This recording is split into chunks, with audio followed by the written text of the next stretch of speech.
Untamed is going to be untamed. It's going to be a little crazy. I want to talk to my people. I want to talk to my brothers and sisters. We can have grace and humility in how we interact with other people. Oh, hot dog, look at you. And nobody talked about what's really happening. And let's have conversations about what truth is.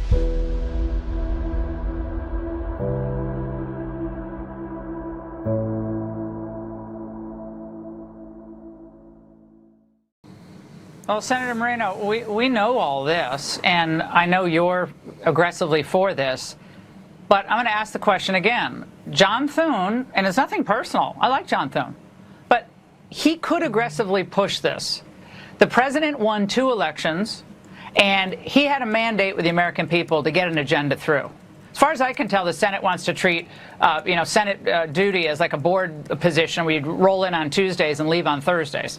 But we got to get this thing passed, and you got to force the Democrats' hand. The only way to do that is with this talking filibuster. At least then you have them on video trying to stop voter ID and all these sensible rules. So is there anything you and your colleagues can do in the Senate to impart upon the Senate leadership here to do the right thing by the American people? Is there anything that can be done tonight?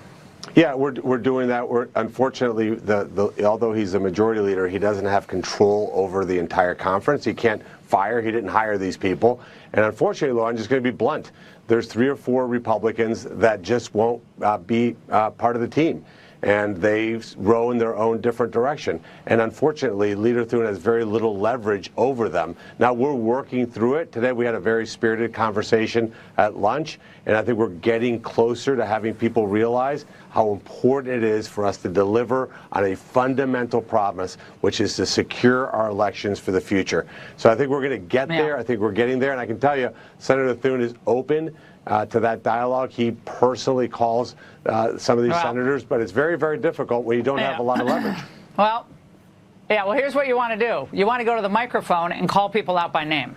That's what you want to do. And say, you want to be against this? American people are for it? Guess what? You're going to have to defend it on the Senate floor. We're standing with the American people. Start rallying the people on this. And Senator, I'm not trying to rant at you. It's like you came on the show to talk about this. But it's very frustrating for the base of this party and for, I think, most common sense Americans to see this kind of slow rolling of defeat in the Senate. But Senator, All right, let's be honest. Traitors are everywhere. You have a senator that got on TV and would not name names. So he's just as much of a coward as Thune is. And you know what? I have no interest. Everyone says, Joe, you have to play the game and be nice to people. No, you don't. No, you don't. You had 1,600 people that were J6 prisoners. Yeah, and the only reason that every single one of those was not pardoned had more to do with the fact that there were people standing in the way saying, well, you can't pardon everyone. It just won't look right. Optics won't be right. And they weren't on the Democrat side. They were on the Republican side. And now you got Thune saying we're not going to pass the SAVE Act. And now he's kicking the can and saying it's other senators in the room. They're liars. These are just flat out liars. Let's call them what they are. There's nothing about these people that was elected by the American people to represent their interests and then go against the American interests that show them for anything other than being traitors.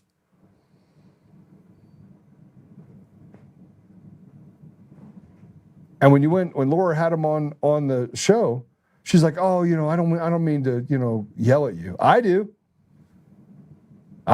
So you're supposed to have respect for people, and you're supposed to have decorum towards people that are betraying the American people, that know that the elections are stolen. By the way, I have not had a conversation with one elected leader. I had one the other day with a governor candidate. Not one elected leader have I had a conversation with. Not one. That did not admit in private that, yes, the elections are very problematic and they are stolen. They do not represent the will of the people. Not one. And I've talked to hundreds of them. They do this thing like, you're probably right. And am I right or am I not right? So I put up a post about John Thune. And look, people, you can not like it. I don't care if you don't like it. I don't care who doesn't like it. I've been fighting for 6 years while this little schmuck gets up there in his tie and his suit. I have suits. I can stand up in a suit too. And I'm going to say the same thing the same way. You're a traitor. So here's what I wrote. Good morning. Leader John Thune is a traitor. He stands against the people's will and is an obstructionist to the SAVE Act and against getting President Trump's appointments confirmed. There are about 15 other senators using Thune as a backstop. The people have had enough. You have had enough. They're running the clock, guys.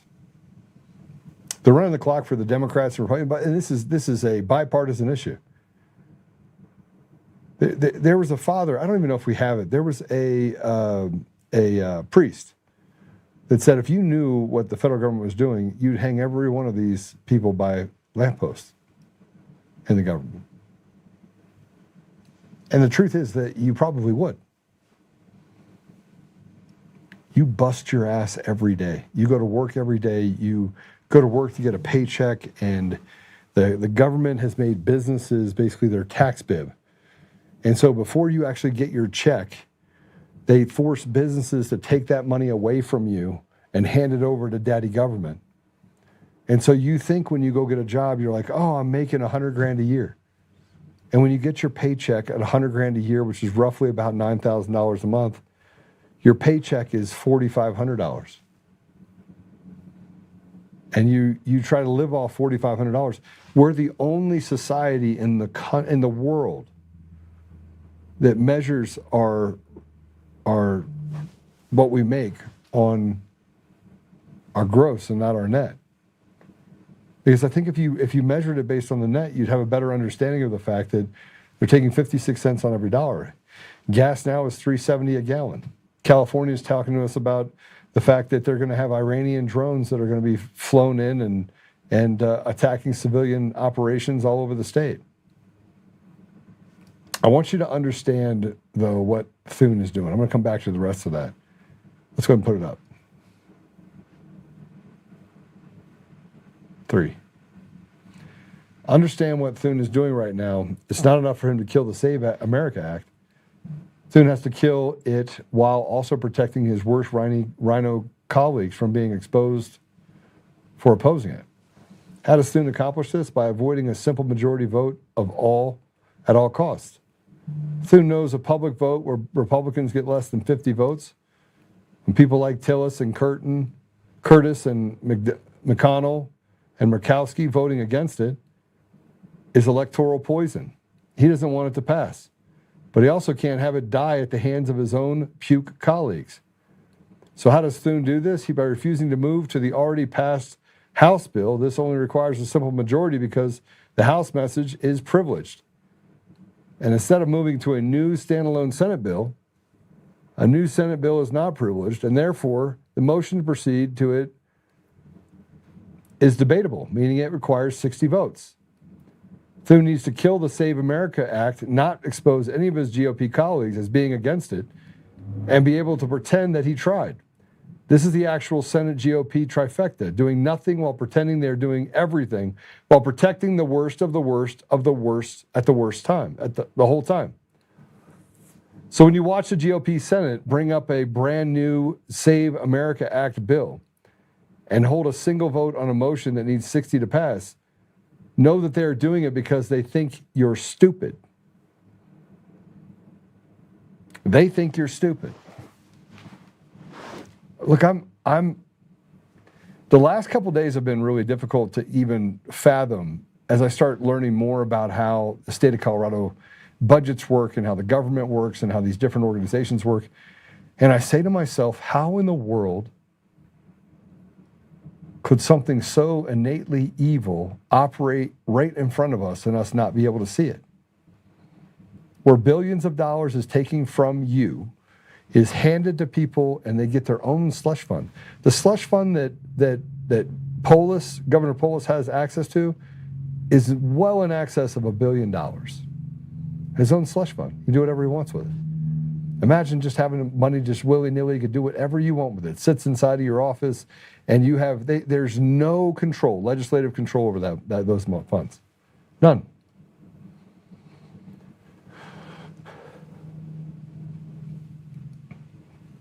And you know, by the way, put this up. This is from Arthur McWaters.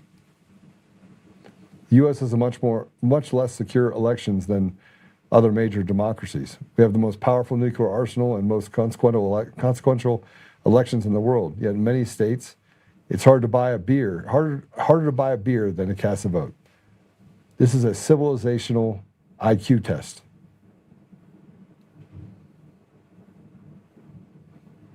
And it allows mail-in ballots, and it shows all the places where you can't have mail-in ballots. But it requires you an ID to vote. And so you have one on one side or one on the other, and it basically just shows you that we are the only country in the civilized world that doesn't allow you or doesn't require you to have an ID. And the United States, allowing mail-in ballots, yep, we do it. No other countries do. And by the way, if you look at some of those other countries do not allow mail-in ballots because of the fact that their countries were stolen, elections were stolen, by using the same structure, the same systems of Dominion voting systems and Smartmatic all over the world. And here's President Trump. It says, and you know, if you don't have voter ID, if you don't clean the voter rolls, and you don't get rid of mail-in ballots, you have no chance. Our society is cooked, and we are headed towards a civil war, and it'll be hard. It'd be hard pressed for anyone to tell me otherwise. And here's President Trump talking about John Thune, and he tells him, he gives him some advice. Go ahead and play it. Is Senator Thune listening to you when you say you want to pass the Save America Act? He says there aren't the votes to do it right now. What's your response? Well, he's got to be a leader. You know, if he's a leader, he's got to get him. It's the most popular bill I've ever seen put before Congress. And it's voter ID and it's voter. You have to be able to be a citizen to vote. It's called citizenship. And we're also adding in no men playing in women's sports, no transgender mutilization of our children, and no mail-in ballots, fake mail-in ballots. We have none of that, except in the case of the military, etc. It is the Save America Act. It's the most popular bill I think I've ever put before Congress. And then you have Chuck Schumer, who, after hearing the Save America Act could lock in Republican midterm victories, he went to the floor crying about it. So say it. He said if Republicans can pass the SAVE Act, it'll guarantee the midterms. Let me read that again. Donald Trump says if Republicans pass the SAVE Act, it'll guarantee the midterms. This is outrageous. Undermine democracy? Prevent people from voting in a democracy, and that's the only way you can win? That's not democracy, Donald Trump. That's autocracy. Letting you or Doge or Musk pick who's taken off the rolls and not even notifying them when they show up to vote and they say you're no longer on the rolls, you're purged. That's not democracy. But Donald Trump doesn't believe in democracy. He sees he's losing the election because he's not dealing with the issues Democrats are pounding away on: cost, corruption, chaos. Notice how he said corruption. Notice how he said corruption. Sorry, guys. He said it softly. How does anybody in Congress ever talk to us about corruption when they are the linchpin to the corruption that exists in our country? And here's Chuck Schumer, by the way, in the 1990s, demanding ID checks to prevent fraud in the late 1990s. Let's play it. Let's admit the truth. Everywhere people go, they're asked for a Social Security card. In fact, one way to prove you're a bona fide person who can have a job is to ask for a driver's license and a Social Security card. This is an anti-fraud amendment. All over where we go, people say, well, why can't you stop illegal immigrants or others from coming here? And the number one answer we give our constituents is when they come here, they can get jobs, get benefits against the law because of fraud.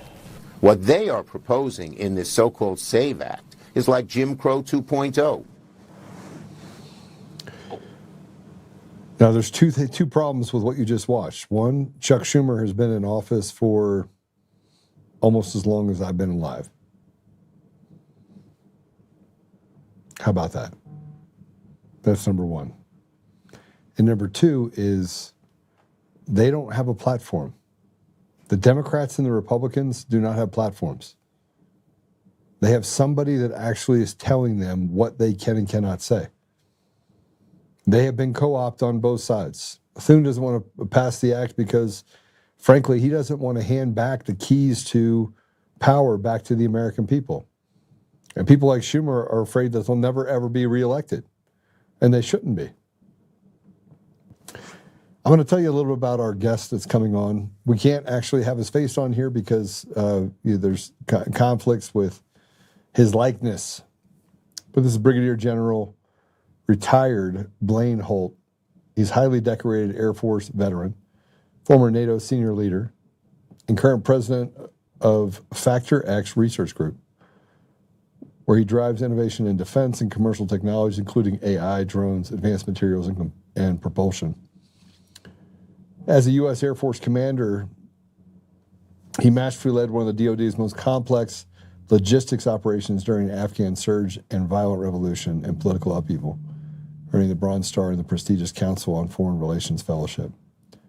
He rose to become the second highest ranking U.S. military official at NATO and recognized by the Supreme Allied Commander Europe as the #1 strategist and innovator for his leadership in forging critical defense solutions during intense geopolitical challenges.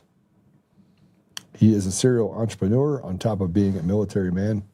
And last time we had him on here, it was a wealth of knowledge. So I'm not going to waste any more time. General Holt, welcome to the show. Great to be with you. Thanks for having me back on, Joe. Yeah, we're in the middle of a quandary right now as a country. Give us a top-down what you see happening to President Trump's agenda, because I think one of the other thing that people don't understand is that Thune has also stood in the way of recess appointments by the hundreds, including ambassadors that are still languishing with Biden-appointed ambassadors doing real harm to American diplomacy overseas. Yeah, and just, I think we're really at the crossroads right now as a nation. And in any kind of war, you've got to look at who's the war with, who's the war against, who are the sides. And from a United States perspective, and there is an international layer to this, it is literally we the people versus they the swamp. There is no aisle. There is no aisle in D.C. There is none. There are a few patriots scattered amongst the Congress. There are a few, not many. And what they are trying to preserve, whether you're Thune or Schumer or any of them, they're trying to preserve the way the swamp does business. They don't want term limits. They seek crooked elections that can be manipulated, especially when you go to the highest bidder. They have vast amounts of corruption. They are a life support system for foreign interests, the defense industrial base, all the other industrial bases. And they are the exact antithesis of what the founders wanted. We, the people, over the last 150, 200 years have basically been witness to a slippery slope that what the founders envisioned in our Constitution has been destroyed, has been co-opted. And the only guy right now who's trying to mount an effort of any kind that since John F. Kennedy was killed is President Trump. And for all his warts and the people on his team that we have problems with, this is it. Because if we lose here, we're going to lose our republic in some fashion or form, in my view. General, that brings some pretty interesting questions to the forefront. The biggest question, I think, is you have people like me that have no appetite for a loss of any sort of republic.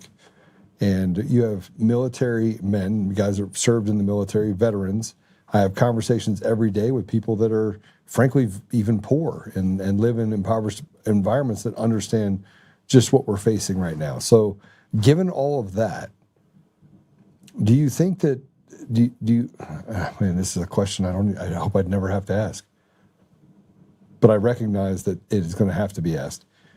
Do you think we go to a certain point where we're not fighting each other anymore? Because, by the way, I talk to Democrats, and they don't see me as the enemy as a Republican. They think our leadership is the enemy. Do you think that this doesn't become a civil war? It becomes basically I don't know, I'm afraid to even say it. That we start creating,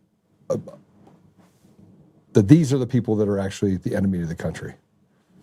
Right. And the founders, in their brilliance, they knew that this could be a possibility. They even expressly wrote that it was the responsibility of the people to take down a tyrannical government. Yeah. But it's not just the federal levels. These tentacles go right on through states, and they go right on down to local levels. They get co-opted down to your local library that wants pornography for our children in the classrooms. But what I do see and what I have seen is, and hopefully not too late, we don't know yet, but I have seen an absolute awakening happening as, the last time we were on together, I told you there was Trump derangement syndrome, but there was also Trump complacency syndrome. I think the country understands that now, that one man is not going to get this done, but he's got to be successful at some level. And here we come down to the shot clock called the midterms. By July 15th, pretty much everything shuts down in anticipation of those midterms. You're not going to try to hold anybody accountable then, because you'll be seen as toying with your political opposition for political reasons, which you can see by your clip of Schumer. He's already gunned and ready to do so. So that leaves us with, between now and mid-July, that there has to be a sweeping change. Now, my understanding is one is coming from the people that I talk to.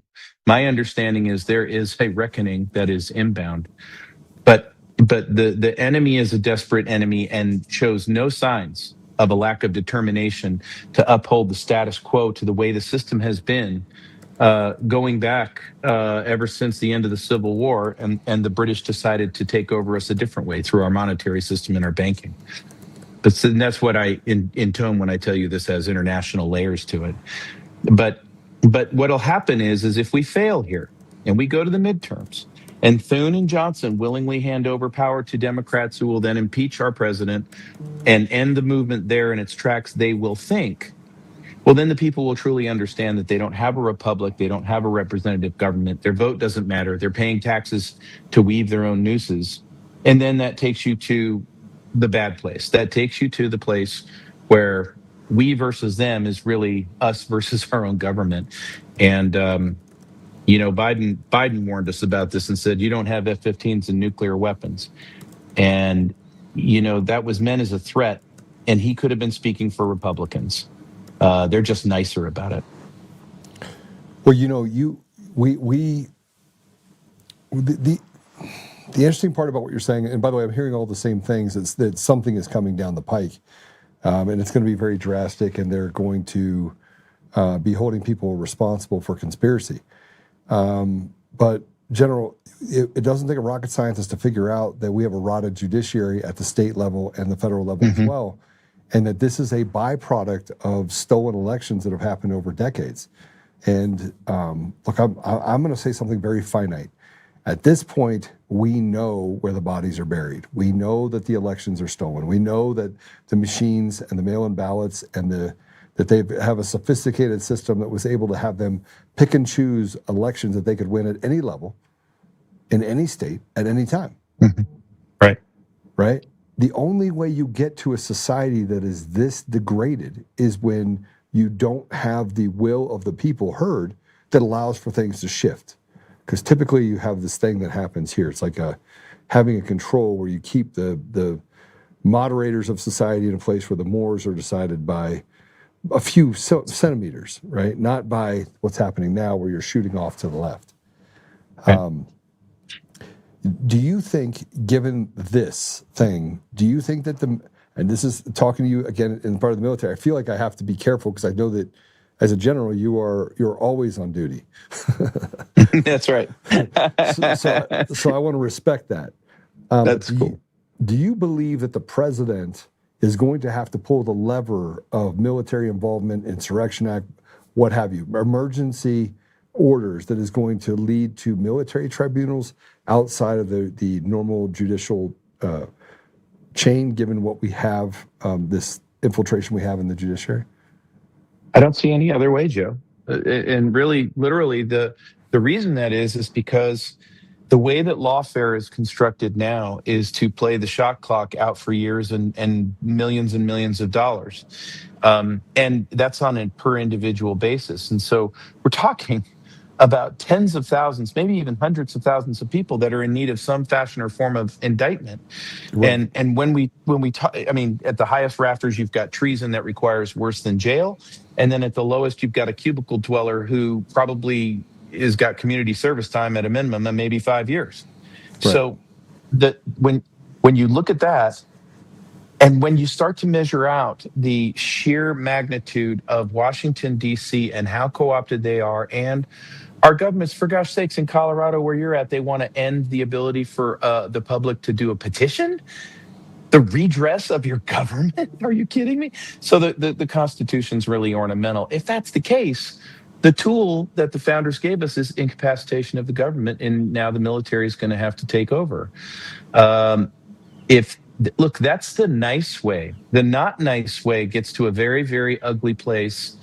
Many of us who have served have seen some of those ugly places. You read my bio, and I appreciate that. But in Kyrgyzstan, the Kyrgyz people are very peaceful, loving, kind people, value education, value their families. But when they're moved to violence, when a tyrant takes them over that edge, I saw people change from placid and peaceful into a version of unprofessional violence that would make even the most hardened Navy SEAL vomit. It happens very quickly. It happens very quickly. It snaps. Our revolution went in 3 days. Within 3 days, a guy I had dinner with just a week before in the government had his entire face removed, and they threw him in a prison alive. The point is I don't think the arrogance and the hubris that is swimming around the cocktail parties and the booze and the sex that's sitting in Washington, D.C., I don't think they have enough peripheral vision or situational awareness to understand not only the temperament of the country, the outrage of the country, and that this isn't normal times, and that really this country is on the verge of snapping. But let me take you to one other element that puts gasoline on this fire, as if it wasn't enough. You got California, which is committing state suicide, but could really affect our national security here in the United States. They're shutting down 2 more refineries. By end of next year, they could be at only 3 refineries. What that means in a domino effect is that our food supply chain out here in the West is going to be severely encumbered if the fuel stocks don't get created in California. Trucking stops, farmers can't get to market, and now so now let's take tyranny, overburdened taxation, preference for illegals over Americans, and then throw in a famine on top of that, and tell me that if you've got nothing to lose, that you're not going to go join your local group and go get busy. And that's what we're trying to prevent. And I don't think the people in D.C. understand what these stakes really are, because little acolytes to the apparatchiks like John Thune will tell you, they'll hold your hand and smile at you with their beautiful dental work, and they'll say, you just have to understand. It's just like when you were patted on the head with, well, we think we can get something done for the J6 community. There won't be a full pardon, but maybe something else, because, after all, any scraps or crumbs that our government gives us, we should honestly be grateful. For those states that allow you to still hold a gun in your hands, you should just be grateful. We know where our rights come from. They don't come from the state. They don't come from the federal government. But these people in D.C., it is worse than Caligula's Rome. That's how I'll put it. No, I've never seen someone articulate something the way I would articulate it, the way that you just articulated it. I appreciate that. So I'm sitting here High going, praise. because I talk about these things holistically and people go, I'm feeling that. I'm feeling that. And as you're talking, I'm feeling what you're saying, right? I'm feeling that this is exactly how the American people see it. And there's not enough, there's so much hubris that exists in Washington. There's so much evil as far as a veil that even the Republicans that walk into that environment to try and do good find it as if they're walking in quicksand. They're walking in mud. You can't get anything done. They say it's more complicated, that we can't get it, nothing can be done. And then when President Trump comes in his first 90 days, literally obliterates everything, brings in Doge, shuts things down, they freak out. And then Thune, we have to look at this as a symptom of that, steps in and says, I'm going to eliminate appointments. Because as of August of 2025, there hasn't been but a handful of recess appointments. And there are hundreds, General, hundreds that are waiting on the sidelines. Hundreds. Yeah. So there is no aisle. And honestly, I think one of the warning shots that the president just took off the bow, a lot of people made a whole lot about Kristi Noem coming out of DHS. I don't think that has so much to do with Kristi as it does to do with a firing a face shot to Thune going, I just took Mark Wayne Mullen, one of your little lieutenants, out of this, and I put him in the cabinet. I can go get more of your senators. Because if you and Schumer are both going to fight me, what's the difference? I could care less. All of DC is against me. And half the little creeps you put in my cabinet that you thought would be able to manage me. So we call it the Trump card. I can't see that he's not going to play it very soon. He has to, because the shot clock is the shot clock. You know, anybody who's played ball has looked at the clock and gone, the game's about over. I guess we better do something. Yeah, and it seems to always come down to the very last minute. That has a lot more to do with, I think, the central casting part of this whole thing as well. Yeah, is that they have a they have a thing for the dramatic. Yeah, unfortunately, too dramatic. and it's because they want to be able to say that there is no choice. But I look at what's happening in America, and you look at the pausing happening in different nations around the world. There's a pause happening. Yeah, but they're it's not a healthy pause, General. When you have pauses, there's a pause of, okay, now I'm afraid that there'll be consequences to my behavior. These are pauses of silence that happen just as things as they want them to be are restored. Right? Give us back our money, enter back in the WHO, do the things that make sure that NATO can have its long arm, like all the things that we've tried to eliminate from our foreign policy environment. These guys in these countries, they're not pausing because they fear what President Trump is saying or they can understand the new position. It's a different pause. You've seen this in military. You've seen this before. Right? It's a dangerous pause for President Trump. It is, and it's far worse for us, the people. Here's why. When President Trump clawed his way back into the presidency this last time, they had a full program well underway with apparatchik Comrade Harris to come in and really keep on that track of Marxism, communism, and enslavement that they were on. But there was already swift actions of this government abusing and brutalizing its people well beyond J6. We're talking about FBI swatting of soccer moms at their local county council. This unholy union where the FBI spreads grant money into your local sheriff's office so they co-opt them all, give them a fancy helicopter, and now your sheriff's office is against everybody in the county. It was already underway. Now, if they claw their way back into power, if they get the mantle of power again, get ready for not only reprisals, but they're going to make it 5 times as worse, meaning all of us, even for having these types of talks online, we're going to go on lists. We're going to be in just a heap of trouble. And so what I would say is we must win here. We must win here, or we're going to the very bad place. Now, here's where some encouragement comes from. In the past few weeks, I've heard and understood that several on the Obama team, including the former president himself, have retained criminal defense attorneys in preparation for some sort of action. What this means to me is if you go right down to the lowest levels of the cubicles of the deep state, the people who think they're going to become somebody one day because they toss their country into the sewer, they know they can't afford a criminal attorney. They know they can't survive any kind of lawfare at their cubicle level. So what do? The only way out of it is to start turning on the system. They have to believe that not only is President Trump in possession of, on a by name basis, everybody who's betrayed their country, but what they've done. And if that's the case, I think you're going to see with a big implementer, you're going to see legions start to turn on what I would call the middle managers, and that would be kind of your Brennans, your Podestas, your Clappers and Comeys. But then that's the same group that's got a bigger problem from the senior managers, the Obamas, the Clintons, and whatnot, about being disappeared, because these people really don't mind violence at all when it suits their needs. So does that create the place where they all start to turn on each other, and it makes our efforts in the next 6 to 7 months much easier? And I'm not going by party here. That Republicans and Democrats, there's enough to go around for everybody. Well, if you looked at just the temperature in states like Colorado, California, Oregon, and you look at some of the things that are being said. I mean, I'm in a lot of these different circles.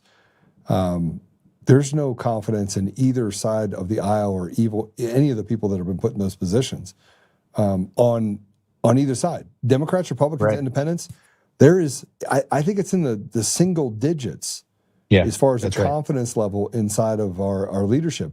And it does not extend to just the Congress. It is legislative bodies. It is the bureaucrats. It is everyone except for police officers. They're even looking at police officers and saying, you know what? I know why they went after you. You're the last line of defense, right? You're the people that they use to attack us, right? Yeah. But the judges, people are waking up to the idea that 95% of the judges in this country are ideologues that are literally just are pushing an agenda and creating a lawless society, putting criminals back on the street. The guy that at the Kansas City Super Bowl thing 2 years ago. Yeah. Did you hear about this? Yes. He shot and killed someone. And 2 years he sat in jail while he waited for trial. And they charged him with a Class 5 felony, an E felony. Yes. And let him go with time served, murdering someone. It's happening every day in this country. And it's, but there, I would argue that they're more like prostitutes. They're not ideologues. They don't even believe in anything that they say anyway. They're just highest bidder. Look at Boasberg in the district of D.C. Boasberg's wife is scooping up all kinds of NGO money. And so he's going to do whatever the hell he's told. And they play for as long as they play because they're told, you know what, we're going to protect you right to the end of the day. And that's where Americans go, well, there is no justice system. I get so tired of this, oh, it's a two-tier justice system. Oh, no, kids, that was maybe in the 70s, maybe in the 60s. There is no justice system. There is, your government's coming to roll you up, and they're going to go find whatever kangaroo bullshit that they need to do it, if you're on a list. And I know I'm on a list. Oh, yeah. I'm like, oh, no. I'm like, hey, I'm the Joe, guy. All the best people are. All the best people are. It's a cool kids club, and they ain't in it. Yeah, but the fascinating part about this conversation I'm having with you right now is 2 months before the election in 2024. Mm-hmm. I was having conversations to leave the country. As soon as the election was over, I was gone. Yeah. Yep. And my wife was going to have to follow. I was going to have to leave the country that I loved, that has given me a huge amount of opportunity, and I was going to have to seek asylum in a different country based on political persecution. That is happening in the United States of America. I know. And as we watch with bated breath how this is going to go between now and the summertime, many of us, myself included, we have to make decisions like that on behalf of our family. But you got to take care of your family. And you know, if you look at the banking system and the way it's set up, and honestly, that's going to be the next fight. Okay, so let's clear this game. Let's clear this hill. We win, And then all of a sudden, here comes 2028, and now we're going to have a bunch of technological oligarchs who believe in ultimate surveillance. And here comes your CBDC, and shut up and get in your cubicle, and here's your social credit score. But we'll all have a nice bronze statue of President Trump. Oh, hell no. So the thing is, don't make the mistake, JD Vance, that the country liking President Trump has anything to do with you and your relationship to Peter Thiel, Larry Ellison, and Flock and Palantir, because we're going to reject that. So we'll have to win on this hill, but get your breath because there'll be another fight right over on the other hill. Well, and that gets down to the fact that people feel like there's not enough meat on the bone for them to actually live and fight at the same time. You have this huge amount of fatigue across the country, which that is why I see the country snapping. That's why I see grown men snapping and saying, getting a case of the fuckets. We've seen it. We've seen it. Go to Arab Spring and Tahrir Square. So the backdrop. We screw up 2008 banking crisis. Instead of just having a bunch of bankruptcies and making the bankers pay for their sins, we do the bailouts. And what Bernanke does as part of that, Hank Paulson before him, they start this quantitative easing crap. Well, quantitative easing on the macro scale creates commodity prices that go hyperbolic in their inflation. Okay, so what does that mean in the Middle East? All of these countries that don't have their own food and import 100% of it no longer can feed themselves. So in 1 week in Egypt, you've got a famine. And when you're in a police state where they will electrocute you for crossing the street the wrong way, you are watching your little girl die of no food, and suddenly you snap and you go, I've got nothing to lose. Yes, I'm getting a gun. Yes, I'm getting out into Tahrir Square, and I'm going to go take down. I'll kill as many as I can before I'm gone. And that's what happens. These are, by the way, men that are doctors, lawyers. We have this brotherhood that we get together, and it's just a brotherhood, just men, right? There's people in there that are, and we get together every week, and the conversations is how do we keep the temperature down far enough and expand fast enough to where we set up our own ROEs. Right. But the idea is how do we support each other? And every meeting, everyone says the same thing. They're tired of being oppressed. That's it. Yeah. And the families, the families are weary. Look at the families going back to 2020 and COVID to now. The families are exhausted. When do we get our damn country back in a Friday night football game and a hot dog? Yes. And it's like, well, I think that America's gone for a while. Quite a long time. And I think if you want a historical example, go read a biography about President Buchanan pre-Civil War, because this is how the manipulation works. When an enemy can't get you kinetically, they'll go get you financially, or they'll go get you by other means. And honestly, I am so happy that when I'm doing any kind of press, that no one's shooting down the notion anymore of the remnants of the British Empire and the concept of the city of London. People are connecting the dots, and they are getting themselves educated as to why we're in the place we're in. And I just think it's marvelous, because what I'd hate to see is Americans embroiled in a full-up damn civil war, and nobody knows who the hell's fighting who or why. It's like, how did this happen? Just shut up and keep shooting. It can't be that way. Well, but here's the really strange part about what we're talking about right now. The part that is Team Evil, it's our leaders that are captured by a certain smaller group of people. Amen. Right? That's right. Those that sit at the high table. And brother, I was sitting with an ex-gang leader, and he said, "Joe, what are you doing that for?" Because he's my brother, right? And we're sitting there talking, and I'm like, bro, this is not a white versus black deal. It's not at all. And he goes, oh, we know. And I go, and he goes, send me some stuff. We're going to all get together and have this conversation. I am meeting with people in different walks of life, and we're all coming to the same conclusion. That those are that's our enemy right there. That's right. That's right. That's exactly what it is. And desperate enemies do desperate things, and they get a vote. And so that's what you have to understand.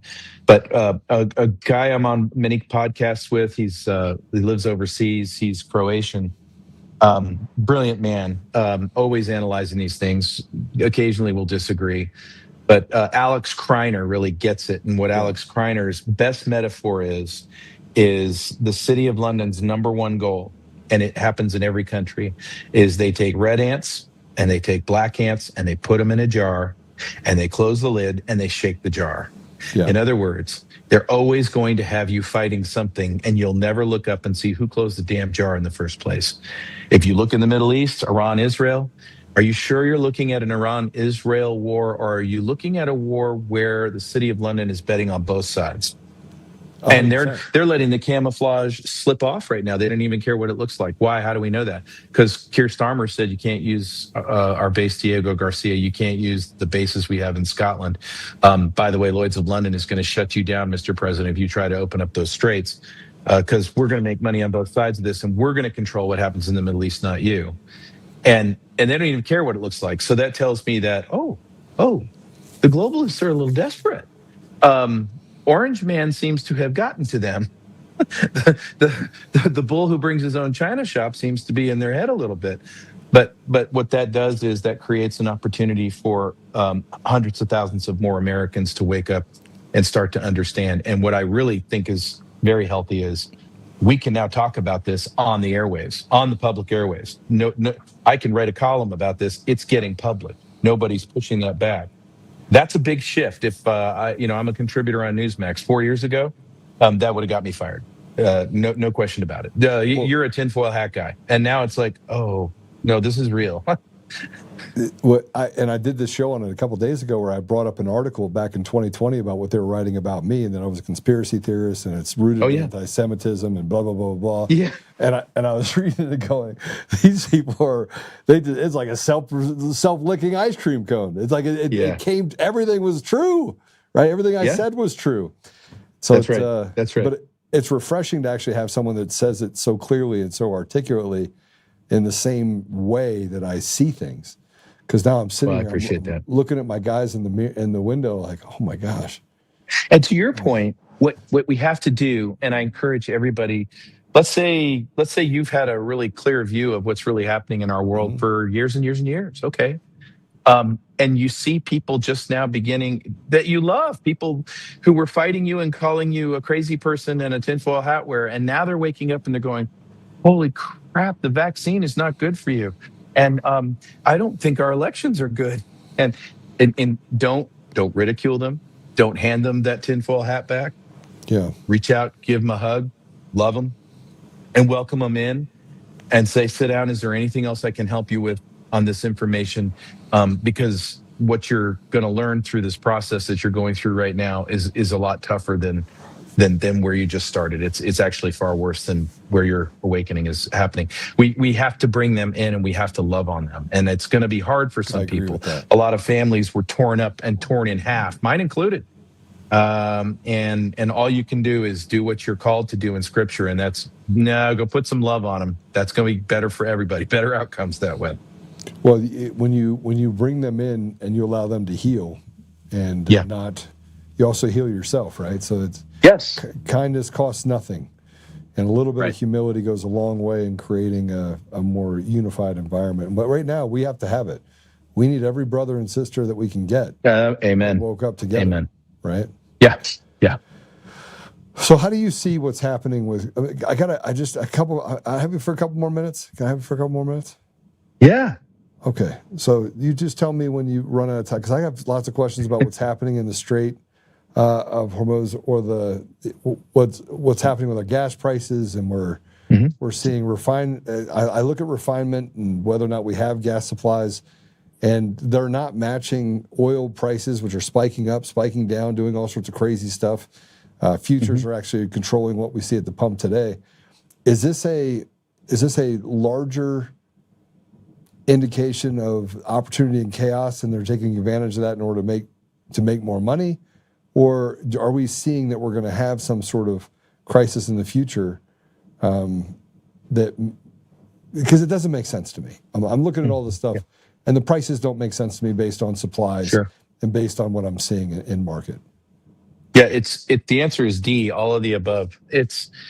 You have a war inside a war inside a war inside a war, and at its base, you've got Iran, Israel, and then you've got the city of London that bets on both sides because they've always manipulated the price of oil, what comes out of the Straits, and they generate crises on our behalf.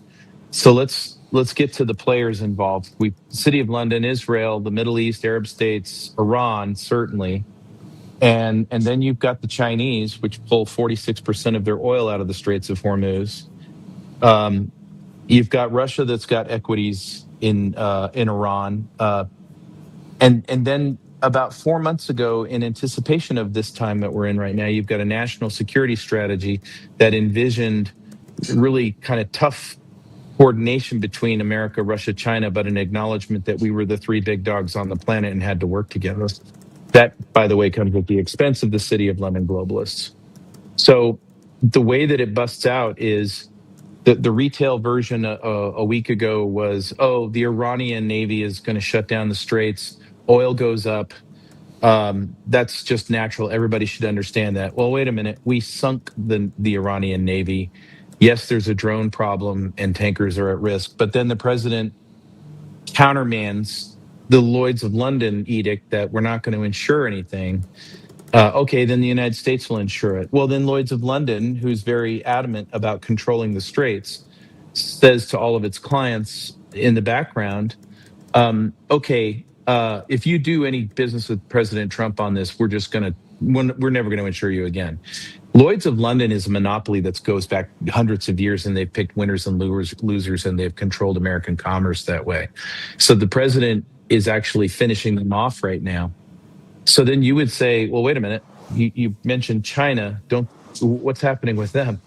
Well, the president has to have coordinated with them because they're going through a lot of pain right now. They've got about 85 days of gasoline on hand right now, but the hoarders and the speculators are creating gas lines in China, as you and I are talking, of 3-4 kilometers long. But China is staying out of this for now because there is a coordination that President Trump is going to break the City of London, bust through this, and enable a free people in Iran to pick their own leader, not the British picked Shah that they want to impanel. And so then you get to the pricing. Well, what is the pricing about?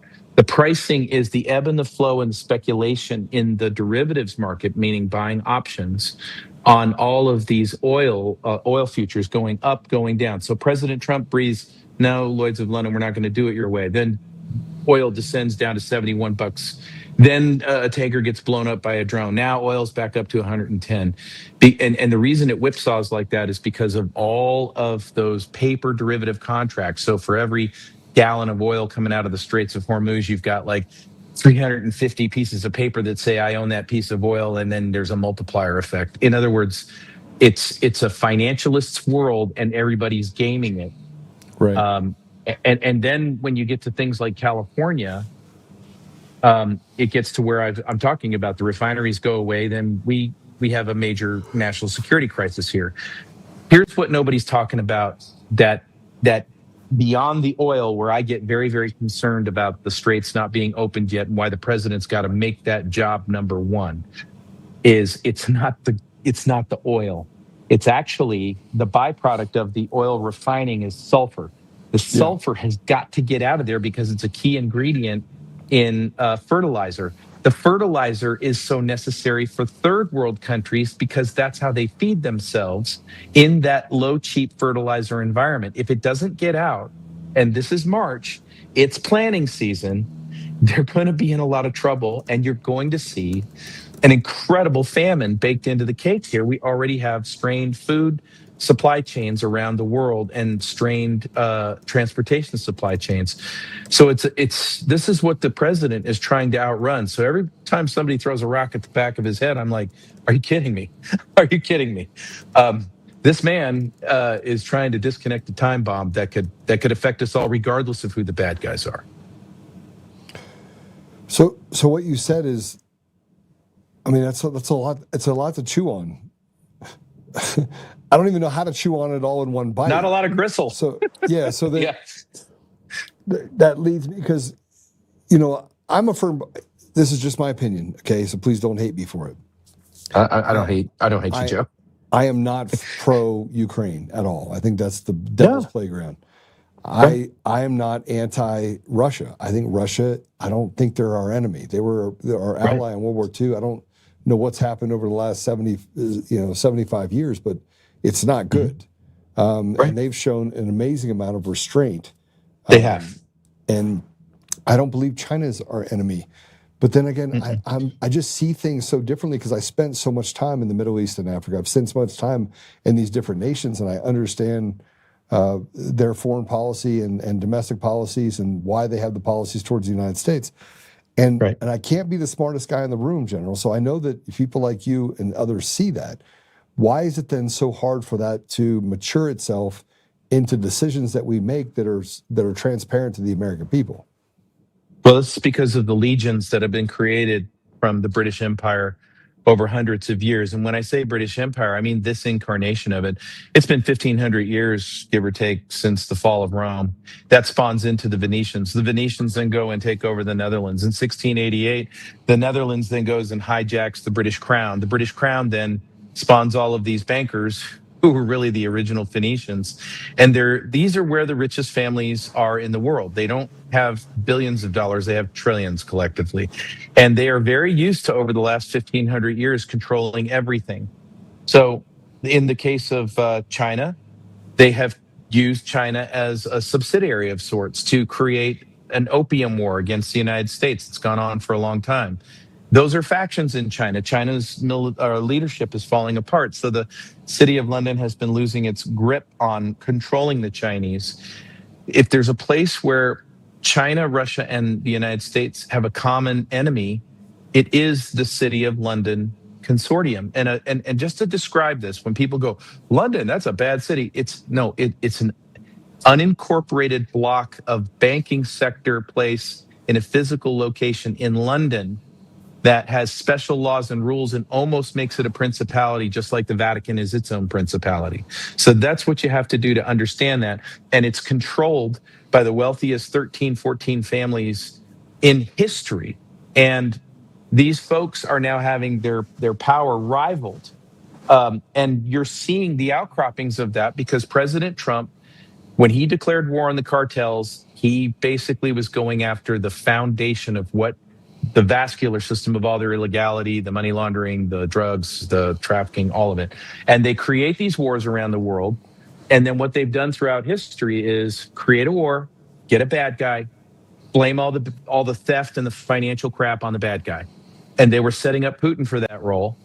And President Trump has come back and he's basically blocking them on this. The European leaders, this little World Economic Forum acolytes, World Economic Forum, part of the City of London, they just read script cards, Joe. They just read their script cards and do what they're told. And so your education has been co-opted for many years. The histories we have read have been really awful. You have to go get yourself, if you want to learn more about this, then you need to start reading things like Carol Quigley's Tragedy and Hope. You need to read Conjuring Hitler by Parada. You need to read The Raven's Enigma by Calvi. But you've got to go expand your knowledge because the stuff that you're fed through the mainstream media about Russia bad, Ukraine good, let's save democracy, it's all a bunch of crap. And for those 17 million vets who we did our turns in Iraq and Afghanistan, you knew how long we had been there, that there was some sort of fantasy narrative there. We have to go back to 9/11. We've got to do a proper autopsy.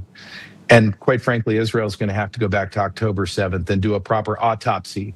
And we're going to have to leave no stone unturned. And we're going to not have redacted things. We're going to have to face ugly, nasty truths about ourselves. If we can do that, we will be the best version of America ever. And the founders in heaven will be very proud of us. But moreover, and more importantly, we will have saved our grandkids.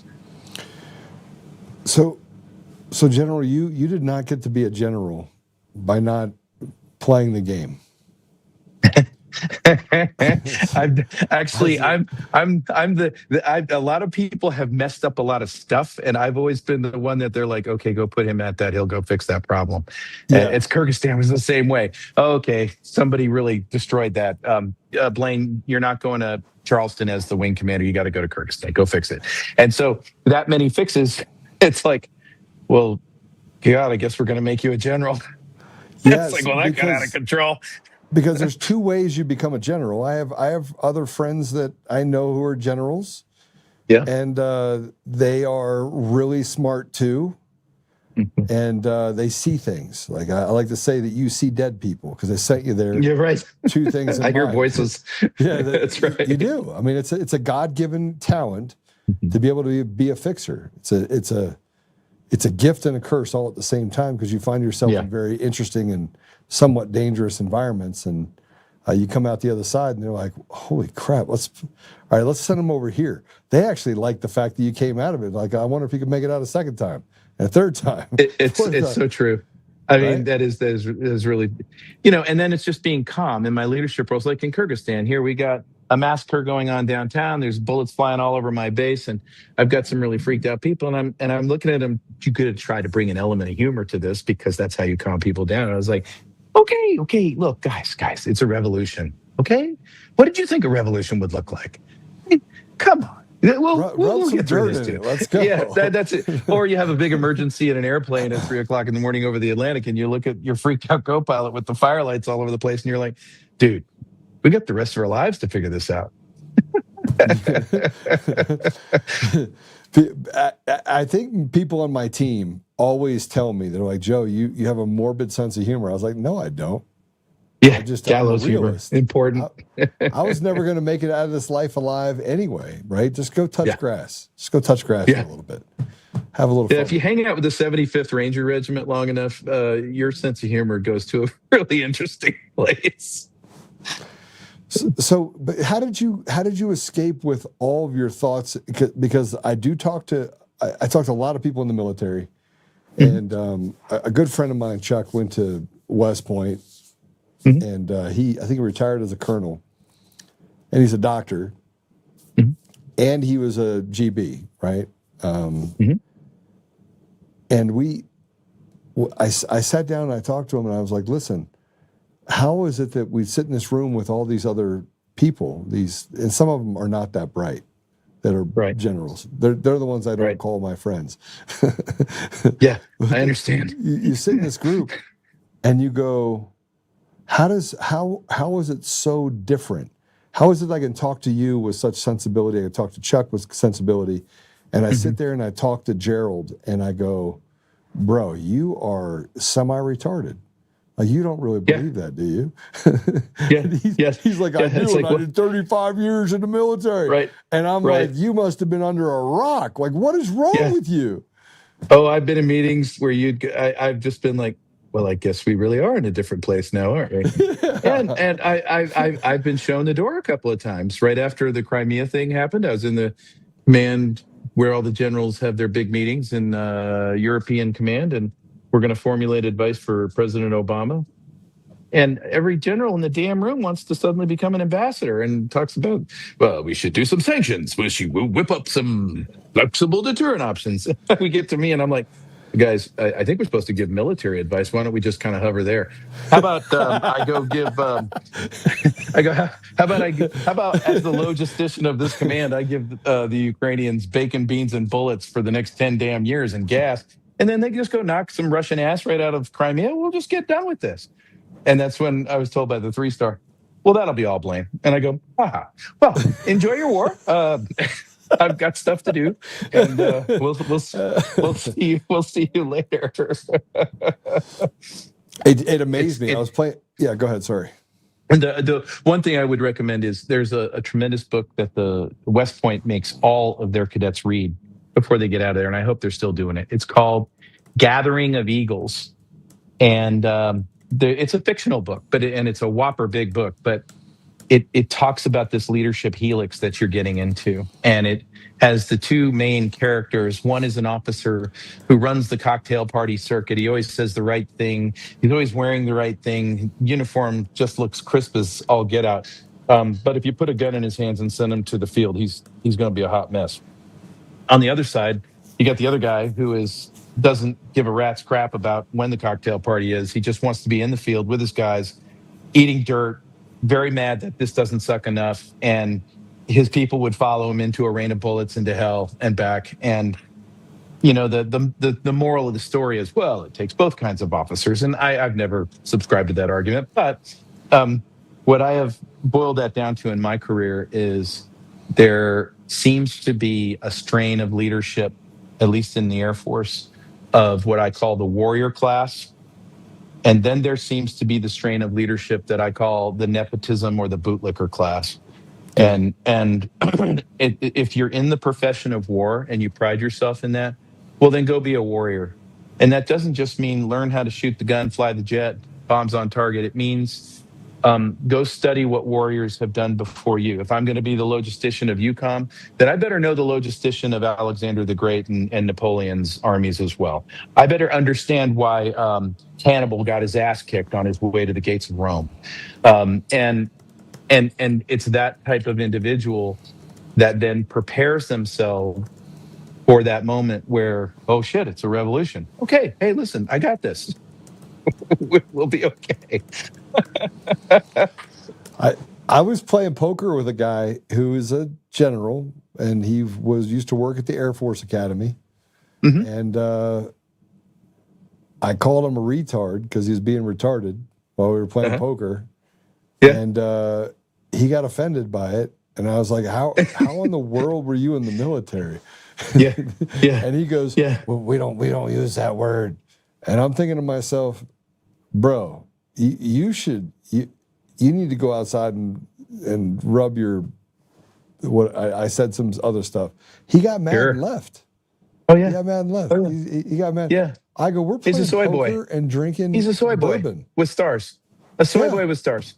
Listen, I was a lieutenant colonel. I was a lieutenant colonel. I got my dream shot. I'm coming back to be a squadron commander in the C-17, the best airplane ever made. And I'm going to lead my Lions of the 16th Airlift Squadron. And all the squadron commanders that were about to rise into that position had to go to this senior officer tactics course. And all of us are getting back. It's like a family reunion. Oh, there's Joey, there's Billy, these guys I flew with. And now we're all commanders because we're in a cool kids club. And then walks in the bootlicker from our time as captains. And now he's a lieutenant colonel. And the Air Force just started to get busy with things like PT tests and that kind of crap. And I'm like, okay, whatever. So little bootlicker boy walks in as we're going to sit down to talk about combat air tactics for the war. And he walks in and he goes, I'm the fastest. And I go, okay, what are you the fastest at? He goes, I'm the fastest runner. I'm the fastest lieutenant colonel in Air Mobility Command, and my mile-and-a-half time is 8:47. And I couldn't resist. You know how that when you're immature, you lock a comment into your mouth, and you're going to hit the fire button before you know whether it's a good idea to fire. And I said, well, that's pretty cool. You still can't fly. And he goes, what are you talking about? I go, well, we all know that you can't fly. And we all know that you fly like shit. And I'm certain that hasn't changed. But God, you look good. Body fat's got to be low. Very nice chiseled jaw. Definitely you look like an 8:47 run time. But the only thing I give a rat's ass about are the paratroopers on the ground on time on with the DZ. That's what I care about. I want to know where the hell the tanks landed. So, but these are the guys that, I mean, like this general, and I hope he doesn't listen to the podcast because that would be bad. I hope the other guy hasn't, because he'd recognize it right away. Well, I know my friend Chuck, he listens to the podcast and he gives me some pointers on stuff like, hey, stop getting so angry. And I'm like, it's hard not to get angry. You see what's happening? I want people to wake up. Why are you so mad? but this is why I say that our military is not created equal. Like that guy will never be a strong leader, even though he's a general. He's weak, right? And the The military is meant for strong men. It's meant for men that lead from the front, that aren't afraid to make hard decisions that may cost them their own lives before their men's lives. That's right. So, Moral authority, moral courage, do the right thing, and admit it when you're wrong.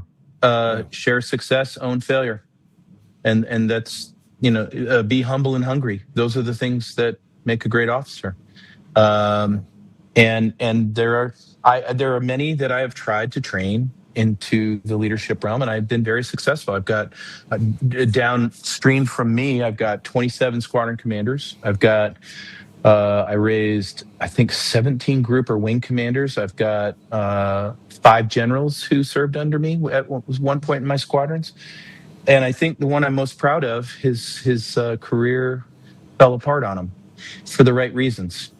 When he was a baby captain, he walked into my office. I was his squadron commander. He was flying fast jets. Now he's coming to the man's jet, the C-17.